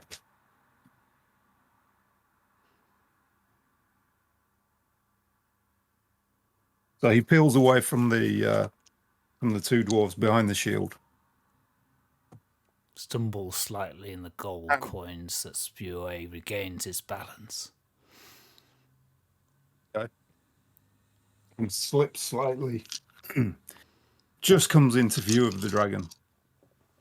And swings upwards into its belly. Pauses very briefly to take aim.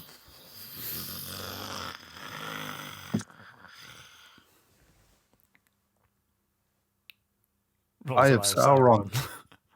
I have Sauron. Oh! And I've just made myself miserable. Love it. So it doesn't matter.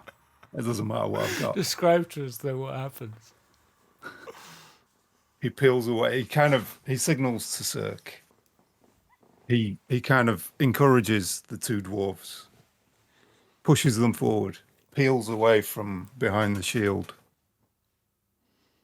grips over a golden helm, slides into a pile of coins, and slides backwards on his head, holding his mattock, straight into the belly of the dragon, looking up at it like that.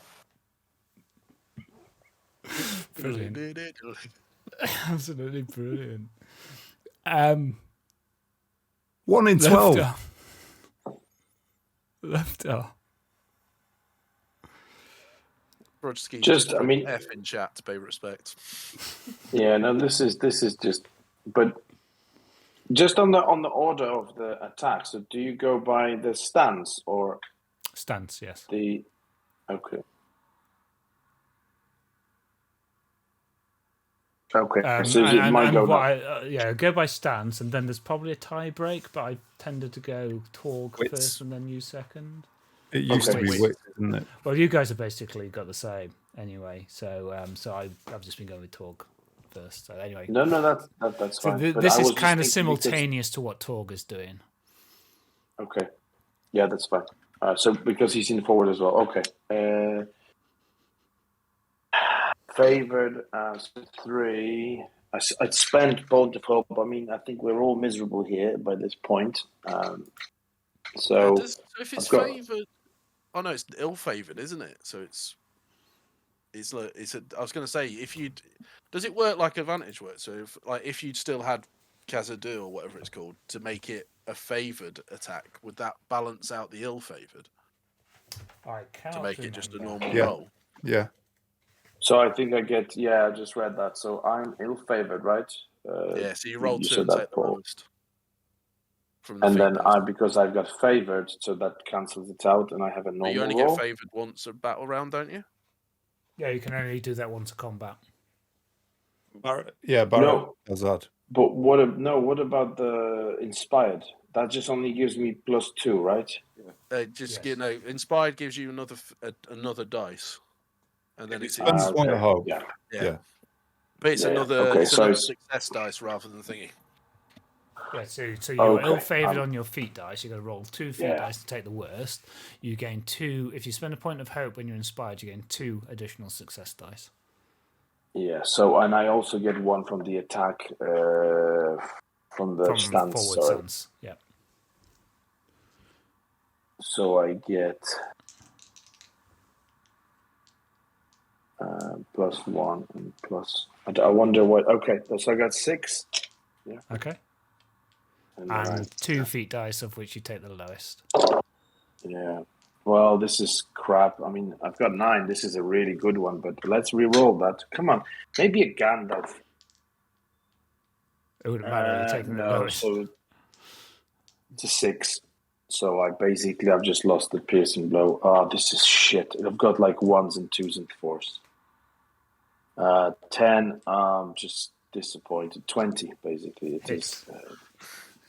It's 20, but then just this is just disappointing. There's nothing there. There's just a normal 6 damage attack at the dragon who probably has 500 hit points. He's breathing heavily. You've chipped away some of the scales. He's had his jaw smashed forward. He bit his own tongue.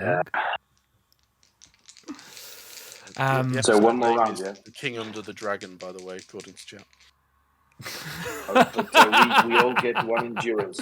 We get 1 endurance back. That is correct. I Get wanna 1 know. endurance back.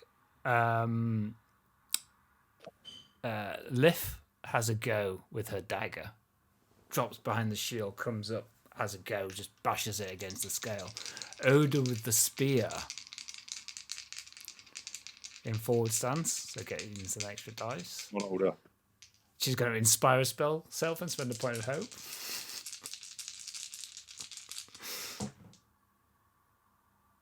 Then 16. 16 is probably 16 would be enough, I reckon. No, it wouldn't. No, that's not going to hit at all. No, again, the spear just not got the strength of arm to be able to kind of get through the scales. And Sirk, you get your ropes lashed around it. Raynar. Pull the trigger, sir. Pull the trigger. What's Raynar Can't till gonna next turn. do? Raynar is going to have a go at. He can't quite get to you, Torg, because you're underneath him. But you can get Sit to down. Loftar. Hello. And Hello. he Smothered by the dragon. is 3 Throw and me the 4. spear and let it sit down. That is 11, 15, 17, 20 something. So that's going to hit. And Probably, 16 points of endurance because he spends his Tengwa to do a heavy blow. Well, that's shit. So I'm -2. Okay, so you are on 0 endurance. You are taken out. You're knocked unconscious. Yeah. He just kind of comes around. He just bats you with his claws. You Does he bat him out towards the exit? Yes, I was about to say that. So if you want to bat me just towards Sirk, I'll be much obliged. okay. 1, 2. I'm not near the exit. 1, 2, 3 towards the exit. 4, 5, 6 not towards the exit. Okay. Okay. Yeah. Fair enough. 4. Fair enough. Yeah. So right. not towards the exit. Good point in the chat actually about doing knockback, taking knockback. Of course, yes. You Oh, can reduce yeah, the it is. endurance by half to take knockback. I could hang on. And what? Oh, I need to. I remembered that, and then I forgot about it. Hang on. I'm just going to have a look into that before I fly away. round. So he did 16. lose so my you could action. knock it down to 8. And then you go. And then- You move back a stance and then can't take your action next turn. So I just basically lose a turn. I think that's That means I can't even run away from the place. But maybe it's worth doing it because if we buy time, yeah, it might be a good idea. That's a good shout. Thank you. Once per round, half the endurance loss. You spend the next main action recovering their fighting position. So yes, you lose a turn. Okay. Yeah, I'll do that. So Okay, so- instead of 14, I'll go back to 7. Okay, so you shake yourself. You're still conscious as you smack into the side. Okay. So And now I'm without officially weary as well. without reference to what the rest of the guys are saying or doing or anything like that, you've seen them. They're all there. What are you doing? Oh, me. Yes. I got told to do it. We're here to kill this dragon. Okay. I've seen us it. get absolutely hammered. Do and, it. Give me a crafts roll. Torg. A which roll? A crafts roll, please. Crafts roll. I will spend a point of hope. Yep. Because I ain't taking it with me. To make it magical, it's favoured. So I get 2.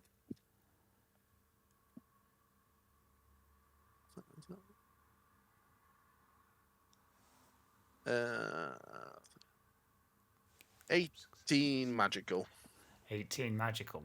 Okay. So so you yank at it and it starts to come away, but there's at least one more pull, you think. Stones start to dust starts to come down. He didn't spend a point of hope last time. Okay. You can all see now Sirk just tugging away at these things, and you can see it kind of starts to strain. You can see now it's like swinging a little bit to try and pull it up and down. Torg, what are you doing? Does Torg have a sense of how imminent this collapse is? I've shouted run. That would've You been my suspect, particular Yes. action. you suspect that the way that Sirk is yanking on this stuff is probably now or never. Okay. Given that I'm prone, I'm directly under the dragon. I don't know if it's possible, but I guess Oda and what's the other dwarf? Lif. Oda and Lif. I mean, they must be within arm's reach. So, yes, for the record, for the audio, yes, they are. Is it realistic to try to at least get them out? How would you do that, or what's your intention? I'd have to find an exit route. Well, the exit route that Sirk is kind of like saying is the way that you came through, because you didn't come. You kind of came up and through, didn't you? Yeah. But by which I mean, while being able to get away from Raynar. So realistically, if I'm in front of them and I can kind of push them back while facing Raynar. Oh, okay, yeah. So you kind of like push back on your knees. You kind of push against the shield that they're kind of like still nesting in behind. Front of the shield. And you get yourself betwixt Raynar and them, and you're like, go, that kind of thing. Yeah, but I'm the wrong side of the shield. You are the wrong side of the shield. That's my plan. Okay, so technically, whilst we described the narrative as you being prone, you weren't mechanically prone. Nothing happened that caused you to become prone, so you still got your action. You didn't knock back or anything like that. Yeah. Whereas Loftar, you're shaking your head out. You lose your main action. Sirk, you're tugging away. So I guess Torg, what's the plan? Torg. Yeah. Torg is trying to push back and towards the door. Oh, so you're trying to retreat? Yeah. Okay. But mainly with a view to getting Oda and Lif out of there. Yeah, so Oda and Lif start to kind of like move back. Yeah, they look like they're about to kind of like go. You can retreat at the end of the round. Is that right? I'd have to assume a rearward. Yeah, you said rearward stance, and then your action is to retreat. Can you assume a rearward stance if you're engaged with creature? Yeah. I think it's the following round though that you can actually attempt to escape. Yeah, I think you're right. Mm-hmm. Let's say that's the case. Yeah, so I think. So I think Lif and Oda can take a rearward stance because they've got you in between. I don't think you could take a rearward stance. Oh. And you can't move backwards through a shield. Yeah. So Torg's main concern is to get them out of. Get them to safety. So that's what they're doing. That they're starting to move. That Lif is Oda's gonna have another go with a spear, possibly throw it as she's kind of like heading out. Okay. So I guess I'm in a kind of open stance in that case. Open stance, right? Okay. Well, you're still gonna go first of all of the combatants. You do not gain a dice. No.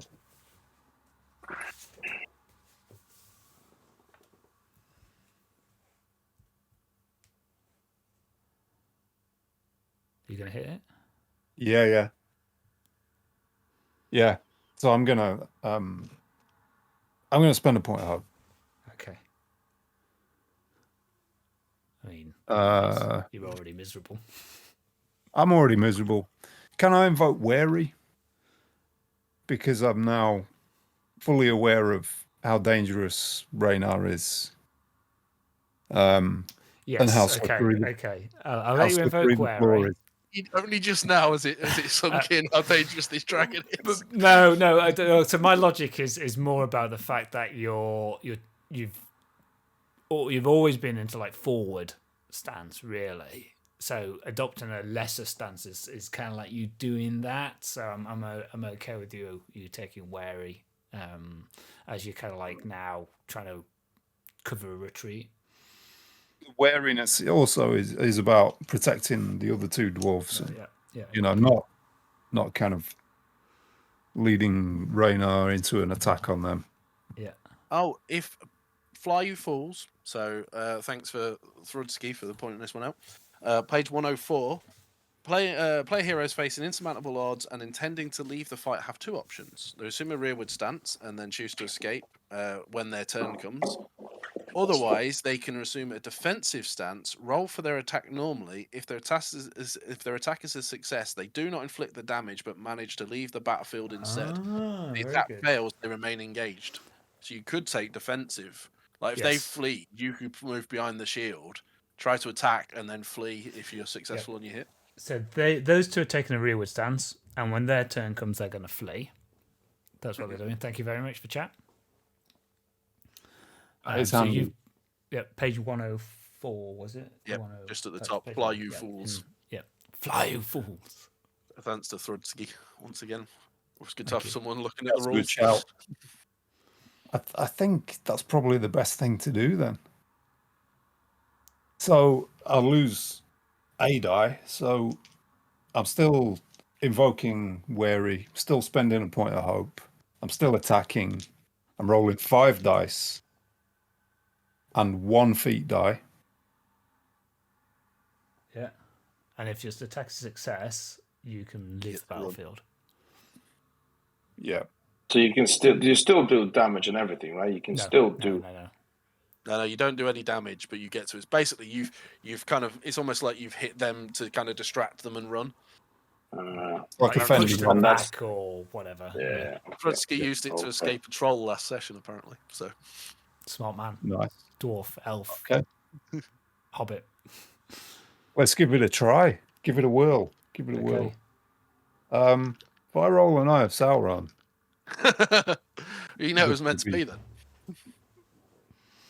1 in 12. Come on. It's an 8 on the feet. So that's good. I've got a 3, which doesn't count. And then I've got 3 4s and a 5. Nice. So that's That will 25. That will do it.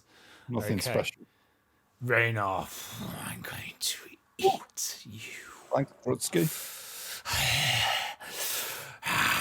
And he comes down and you just bash with a mattock, and then kind of like you're out of there. Stumble over the shield. Lift drops the spear. Oda kind of scrabbling along the gold to start with and moving along. Okay, so you lose your turn essentially, Loftar. I can see that Torg is basically backing out, and then we're all leaving. All the Marines are leaving essentially. Yeah, so Lif, Power Oda crazy, have yeah. gone rearward, they're out. Burin and Hepti have gone rearward, they're out. What is our Miss Sunshine, Ugruk? He's been burnt to ash. Oh, he was burnt too. Yeah, He's been gone. incinerated. It was incinerated. Sorry, It's in the okay. wind. It's drifting away in the wind. You might be standing in him at the minute. Oh, that's good because the contract's cancelled. Happy to do that. Okay. Yeah, I will. So you've got a secondary reluctantly- action. I got a. Yeah, you can't do a main action. You've got a secondary action. Is that the second time I still can't do my action? Oh no! So this is the same round. This is when you're knocked back, so you're kind of like standing up, shaking. Ah, Yeah, you take the knockback in the round that you get the damage, and then Yeah. the next turn you miss, and then you get to run again the next. sure. No, okay, that's fine. So I don't think there's much I can do in the secondary round. I can just scan the area, see what's happening, maybe Look for your final blow path that out. make. Interesting that you're scanning the area because that's exactly what Raynar is doing. As he kind of comes around and he spies you and sees. So you're just spying on each Sirk, other. Actually, spends a point. So of I just hate. start waving over here. Oh, I'm here. Yeah, it does Come, combat kill with us, you me. can't do that. He spends a point of hate, and he looks at you and goes, "Whatever you're planning to do, little dwarf, you'll stop it." Wisdom, so a corruption test, so a wisdom check.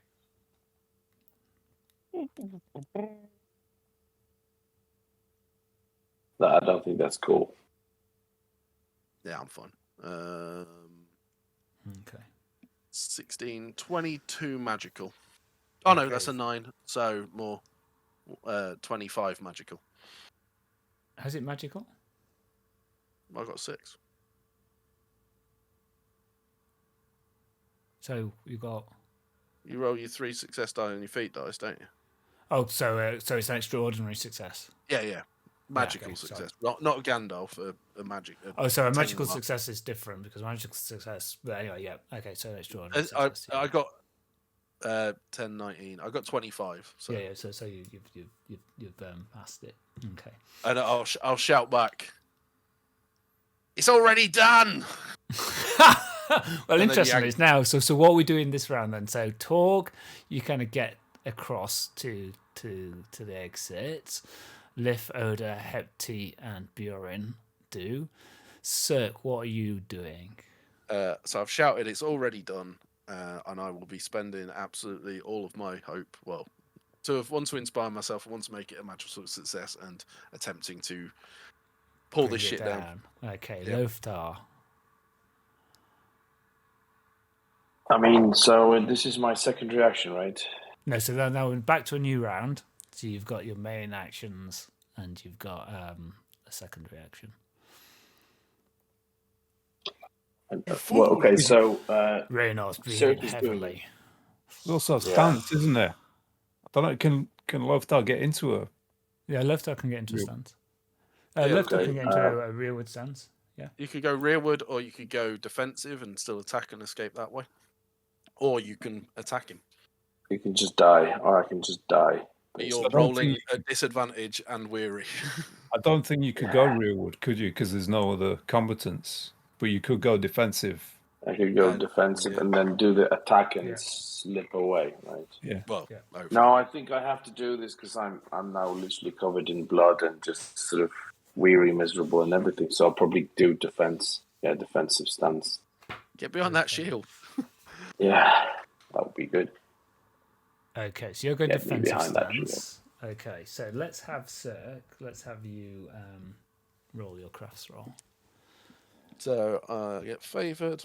Can I? Yeah. Can I assist? Well, you're the other side of the. You're the other side of the. You can place. inspire me by telling me to pull it. Oh, okay. Because then if I spend it, I get 2 Left, extra dice left a instead. bit, right a bit. Yeah. Yeah. So That's So for clarity, this is going to bring it down on you as well, Sirk. Yep, I know. Okay. As well as Loftar currently, and as well. I as told the him to dragon run. currently. I did my best to run. Yeah. Good job I rolled at advantage. Because one of them was an ISL. But it doesn't matter anyway. So. Maths is hard. 23 magical. Okay. The ceiling starts to creak.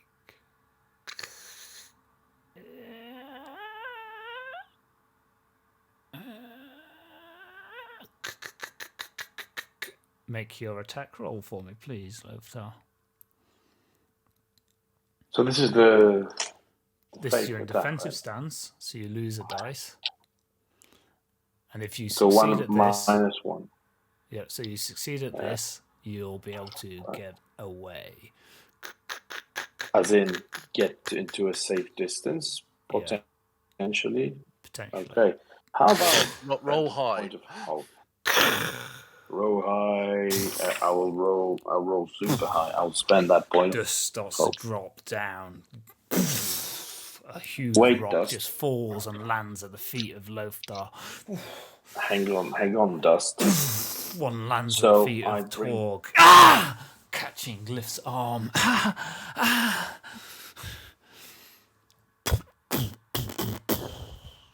So I make that fake attack or feint attack or whatever. So I get +1 because of the. Yeah. Okay, so I'm back at 3. That's not bad. Twice on your feet dice, remember? Yeah, you're all And favored. that's just well. I've got 4. And I got 10. That's 10 on this So one. you're taking I the have to 4? go back to 4. Yeah, I'll take the 4. But I have I have extraordinary success, guys. Which means absolutely fuck all, I think. Well, it probably No, means it actually that means you're they able to get work. out. Yeah. So what did you get? What So number did you get? What TN did you hit? So it's 4, and then I've got 19 altogether. Oh, okay. So yes, so you succeed. So you kind of like sweep at one of Reynar's legs, kind of like banging. As you do so, part of the rock of the ceiling comes down. You kind of like dart across, scrabbling. You get to the throne. You see the spear. You kind of roll down. As you're kind of like getting there, you see Raynar coming in to bite at you. As he's coming down, his head just bang, hit by a rock from the ceiling, comes crashing down. His gold coins splitting up everywhere. Dust billows through. Loftar, you crash into Torg, taking him down. You all pushed back by the dust, by the dirt. Fire. Everybody make me awareness rolls, please. Apart from you, Sirk. Awareness 40 rolls. points of endurance damage. Sorry, who did just take what? 4 points of damage? Sorry, 40, Sirk me. took 40 points of endurance damage. Thielen, follow me. Crippler pointed out that there's an old lady in the ceiling. Am I still re-rolling my feed die stuff? This is an attack roll, so no, this is normal. I got 6 on that. Okay. On awareness, did you say awareness? Awareness, please, yes. Oh man, I've got 23. You can hear No. the orcish cries from outside the building. Get my mattock out. The dust is starting to settle a little. You're caked, gathered around the sweat. Lif is shaking. Oda, tears just sweeping down through. Hepti, Buren start to pull the stones away. You can see one of the talons of Raynar. It twitches. It lifts one of the rocks up. Then it falls. Shudders. Dead. We've got to get Sirk. We've got to get Sirk. Buren says, come help. We're dwarves, we can tunnel through this. You can hear the orcs outside. There's no time. Torg's got tears in his eyes as well. There's no time. We must leave. We are all weary, especially me. I hope those tears are just from the dust. These are genuine tears, Ben. Sirk was Torg's fellowship focus. I know. We have to leave. We must hide. We must run. And start to try to usher them Yeah. to safety. Yeah, just Let us hide. Let us hide in the tunnels below. Slowly, you gather yourselves, move down through to the tunnels. You do not know how long and what time passes, but you know that hunger joins the pains that you suffer. Torg tries his best to heal, patching up where he can. The last of the supplies. In one of his forays out, Loftar declares the path is clear. The orcs have moved on. The ashen grey skies remain over the withered heath. But the heat that once fed them is no more. the adventures and the tales of the return to Dale and to Erebor are something great in of themselves. Through the wastes, scrabbling for food where you can, to the farmhouse of Dale, where you are allowed food and drink and water. But the shadow that you carry with you is not even brightened by the lovely warmth of the sun as it comes through. Sirk remains buried. Dane rewards you well. Remember the council.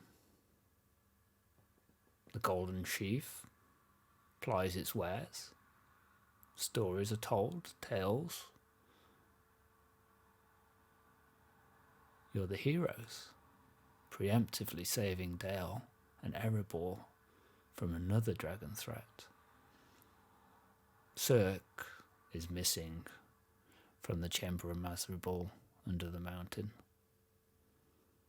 The glow of the Arkenstern that you're sure he would have loved to have bathed in more and more just reminds you of his presence.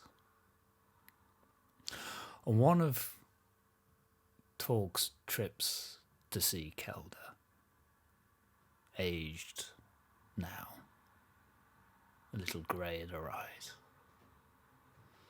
I always knew you weren't in the watch, you know, she says. Now, be a dearie and get me my cup. I just want to hold it for the warmth. Torg goes back into the kitchen that he knows well, pours the kettle over the leaves, leaves them to soak, brings them back to her. She sits in a rocking chair. Yes, I've lived a good life. I think it's important that you look back.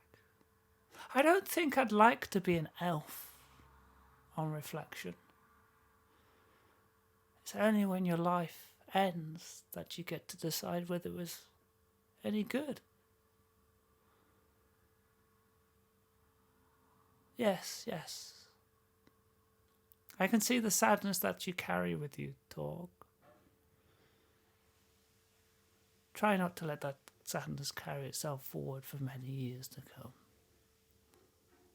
It took me a while to overcome my own dreams.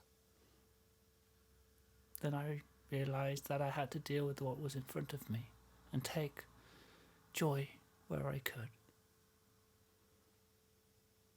I've enjoyed our meetings, Torg. I've enjoyed them a lot. As up high, Kelda. Could you just tuck me in a little bit? I'm not sure it's entirely appropriate, Kelda. Oh, I want to feel the strong hands.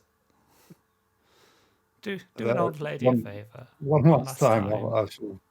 I shall tuck you in.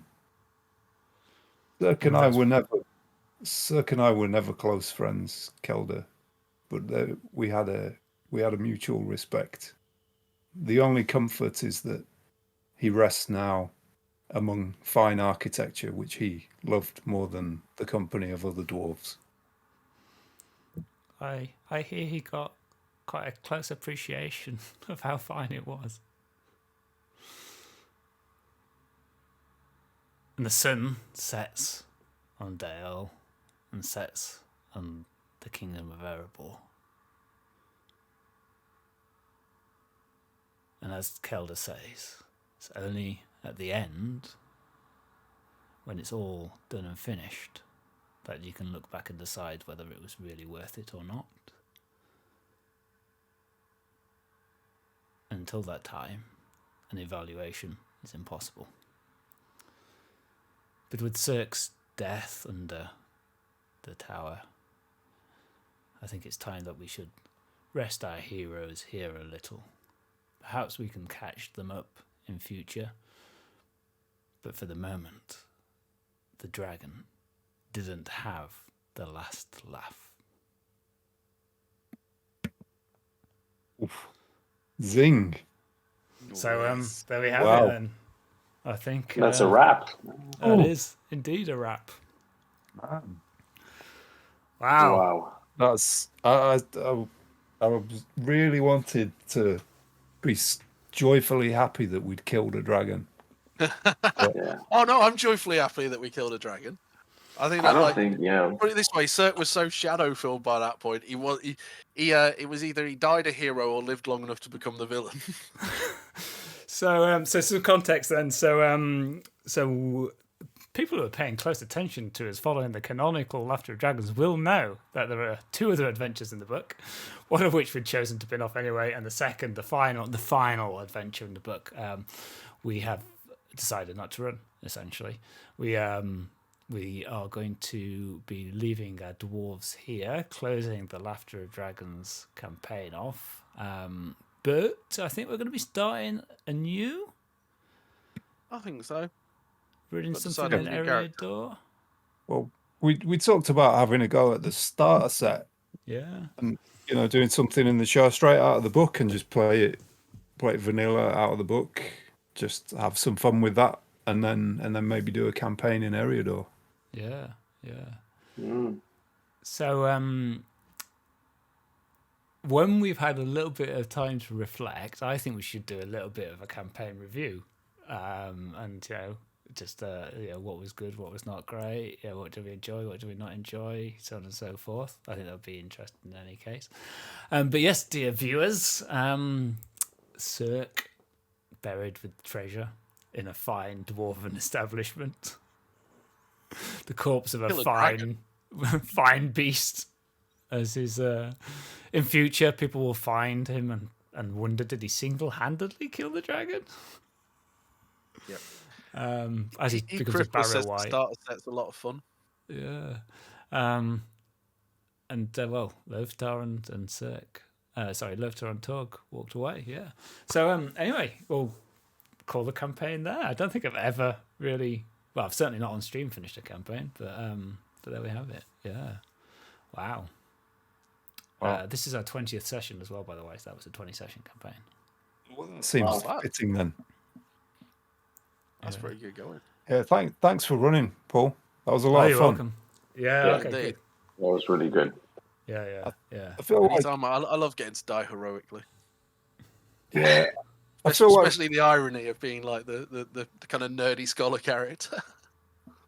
we could have had any of us could have died at any point in that session, and A couple of those flame hits, or like that twatted by the claw with some hate points thrown in. Ooh. yeah, came close. But I think it feels especially poignant that it's only Sirk that's lost. Well, I'm assuming we were fairly like, if we'd had a couple of more successful hits, we might have killed the dragon and not needed to pull the ceiling down on us. Yeah, you needed essentially if it spends hate, the next round it only gets 1 dice for its protection test. So unfortunately, when it was glowing, it was. Do you need to wound it? Yeah. Yeah. So you can either get 16 endurance off its total at the end. Oh, if you hadn't slipped on them coins. 16. 16, 16. So 16. basically, one of your good hits would have. Yeah. Oh Yeah, man, we were all like weary and disadvantaged and shit by then. we needed a couple more good hits. One Torg needed to not slip, and maybe the singing mattock could have kind of So going one there. last time. I think the singing mattock kept us in the game for like some of those endurance point recovery. Yeah. I had like 2 or 3 really bad, like just empty sort of hits, just like a little slap on the. I think it worked out perfectly. I'm happy to. I really like that kind of like. It's a very Tolkienian ending. Yeah. In the sense of kind of a bit of self-sacrifice and kind of like redemption from basically a dark path that Sirk was going down. Sirk, no endurance or fight, dies. Yeah, it literally. I was on full endurance until a ceiling fell on me. Yeah. There's a suggestion in the chat of doing something in Moria. That like the original idea was with first edition. You know, if they ever brought out the Moria box set, then we'd basically do that after our Darkening and Mirkwood campaign. We did this instead of doing Moria. I think we all feel like we've exhausted dwarves really. I think in this like current format. Yeah, without getting into kind of like the reviewy sort of stage, I think like you need a mixed party in this second edition more than like you can't run a single kind of race party. You can, as we just did, but it's challenging to kind of get some diversity in there and involve some tweaking. Yeah. I'm looking forward to. I wouldn't mind GMing a one shot from the starter set and then playing like I don't know something that doesn't attract me at all, like a Man of Bree, just because it forces you to sort of think differently. Well, that's where what was his name? What was my hobbit's name? Why can't I remember that? Sig, that's it. God, that's probably because it's been 2 years of dog years that are COVID. That's why I played a Hobbit as Sig, because specifically to pick something I wouldn't normally play. Yeah. Okay. I mean, so we don't need to decide now. We don't need to decide now what we're going to do. We should possibly decide when we're going to do it, because scheduling is an absolute bloody nightmare. But perhaps.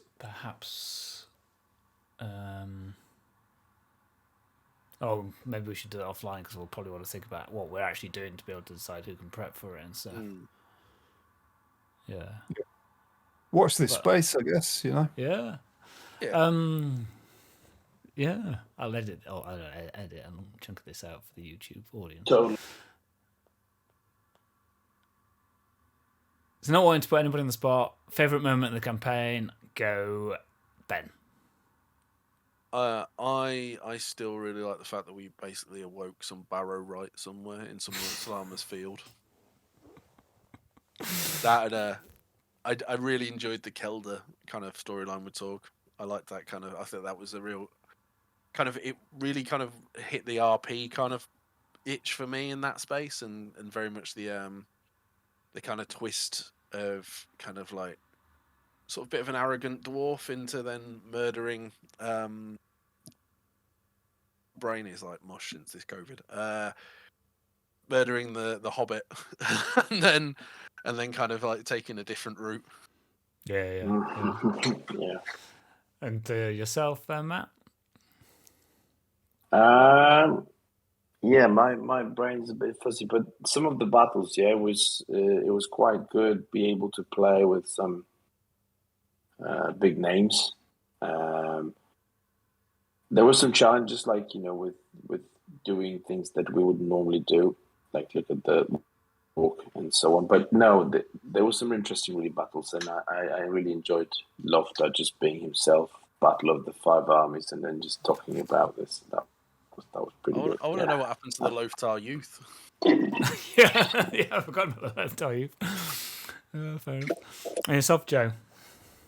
I liked the intrigue storylines actually, and so there are some of the moments. So some of us play the Lord of the Rings LCG, and my favourite quests are like Peril Peligir.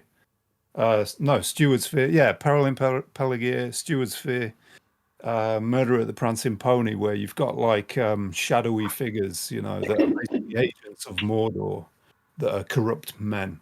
And we had some of that in Dale, with Lord Hakon and who's the other guy? Was it Gudrun? Yeah. Gunvar, Lord Gunvar, who was, invited us to dinner, and we had all these shadowy dealings in his halls. Yeah. And, the mechanical bird, the thrush that we would send. Yeah, we really should have collected that back up, and that would have been so useful if we'd got it back. Yeah.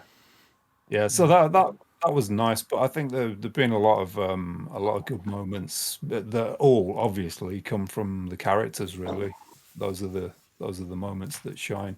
Also, just generally, Torg's kind of bumbling attempts to grow and develop and become this leader, with Loftar as this kind of grizzled veteran, and Sirk just kind of rubbing up everyone the wrong way in his quest to just find interesting stuff. Yeah. That's where all of the fun came from. Interesting to Sirk, and almost by definition, not at all interesting to anybody else. Hey, it solved. It ended up being the thing that saved the day. That's I hadn't right. been obsessed with architecture. You have all the way through being interested in the architecture. Excellent, good stuff. Well, it's a bit of a hole now in my life. We don't play for 3 months. Come back to the campaign. Sorry, everybody. But we will complete the campaign. Complete the campaign. That's right. Hopefully on a good note. Yeah. What is the next adventure like? Is it a bit of your classic Lord of the Rings in the sense of, oh, come on, you should have finished the film by now. Finished the book by now. A little and bit. Then, the Eagles have come, and then fade to black, and then fade to black. Then everybody gets on a boat. No, so don't want to give too much away. Really, oh yeah, but spoilers. Sorry. Well, of course, spoilers at the start. The one adventure that I was never going to run anyway takes you out to on the lake, Lake Town, in fact, and you kind of like that book there, and it's a little bit of an intriguing one that ends in a bit of a combat there, but it's kind of like trying to tie that into a central narrative, and I will cover this off actually when we do the review about trying to tie a central narrative, and then the final adventure is essentially the last throw of the dice of the powers of the shadow, trying to upset the balance between Dale and Erebor, essentially, to try and further drive that wedge in with it's not the Witch King of Ankmar, but a powerful foe, the Sorcerer of Forlock or whatever, kind of like reveals itself, and so on. But there's quite a bit. It's quite a bit because it's essentially, it feels like it was 6 adventures in the geography that were written without much of a theme through. So trying to pull a theme, trying to kind of like say, right, great, let's just get a campaign from these adventures was at times a little bit tricksy. But there we have it. Say, I miss this incidental artwork from first edition. Stuff like that. I just think that's kind of missing from second edition. Yeah, that's fair. Okay, anyway, right, so I'm going to wrap the session there as well as the campaign there. Thank you very much, gentlemen. Thank you, Paul. It's been a pleasure. Thank you, Paul. Real pleasure. Loved it. And we will be back. It might have finished the campaign, but we'll be back with something else. Start a set. I imagine I might even play, given that Joe's kind of like, talking about that. Controversial. I know. It's a bit weird because I actually do prefer to run games, though I enjoy dabbling every now and again in the player seat. And thank you for chat. I actually haven't had chat open at all. Don't know who's on it, what's being said, but thank you very much. We've kind of loved actually that community aspect. Kind of like getting input and rules clarifications, tactical suggestions, advice, advice, and also just chatting, just kind of like getting to kind of get to know some people a little bit better throughout the game. And as I say, it's the end of this particular arc, but we'll be starting another one soon, I guess. Thank you very much, everybody, and people watching on YouTube. Thank you very much. Like, subscribe, stuff. Kenny was on his YouTube channel, and he's got over 2,000 views on one of his videos. I mean, if you're into robots kill things, then great. But anyway, thank you, everybody. Cool. Cheers.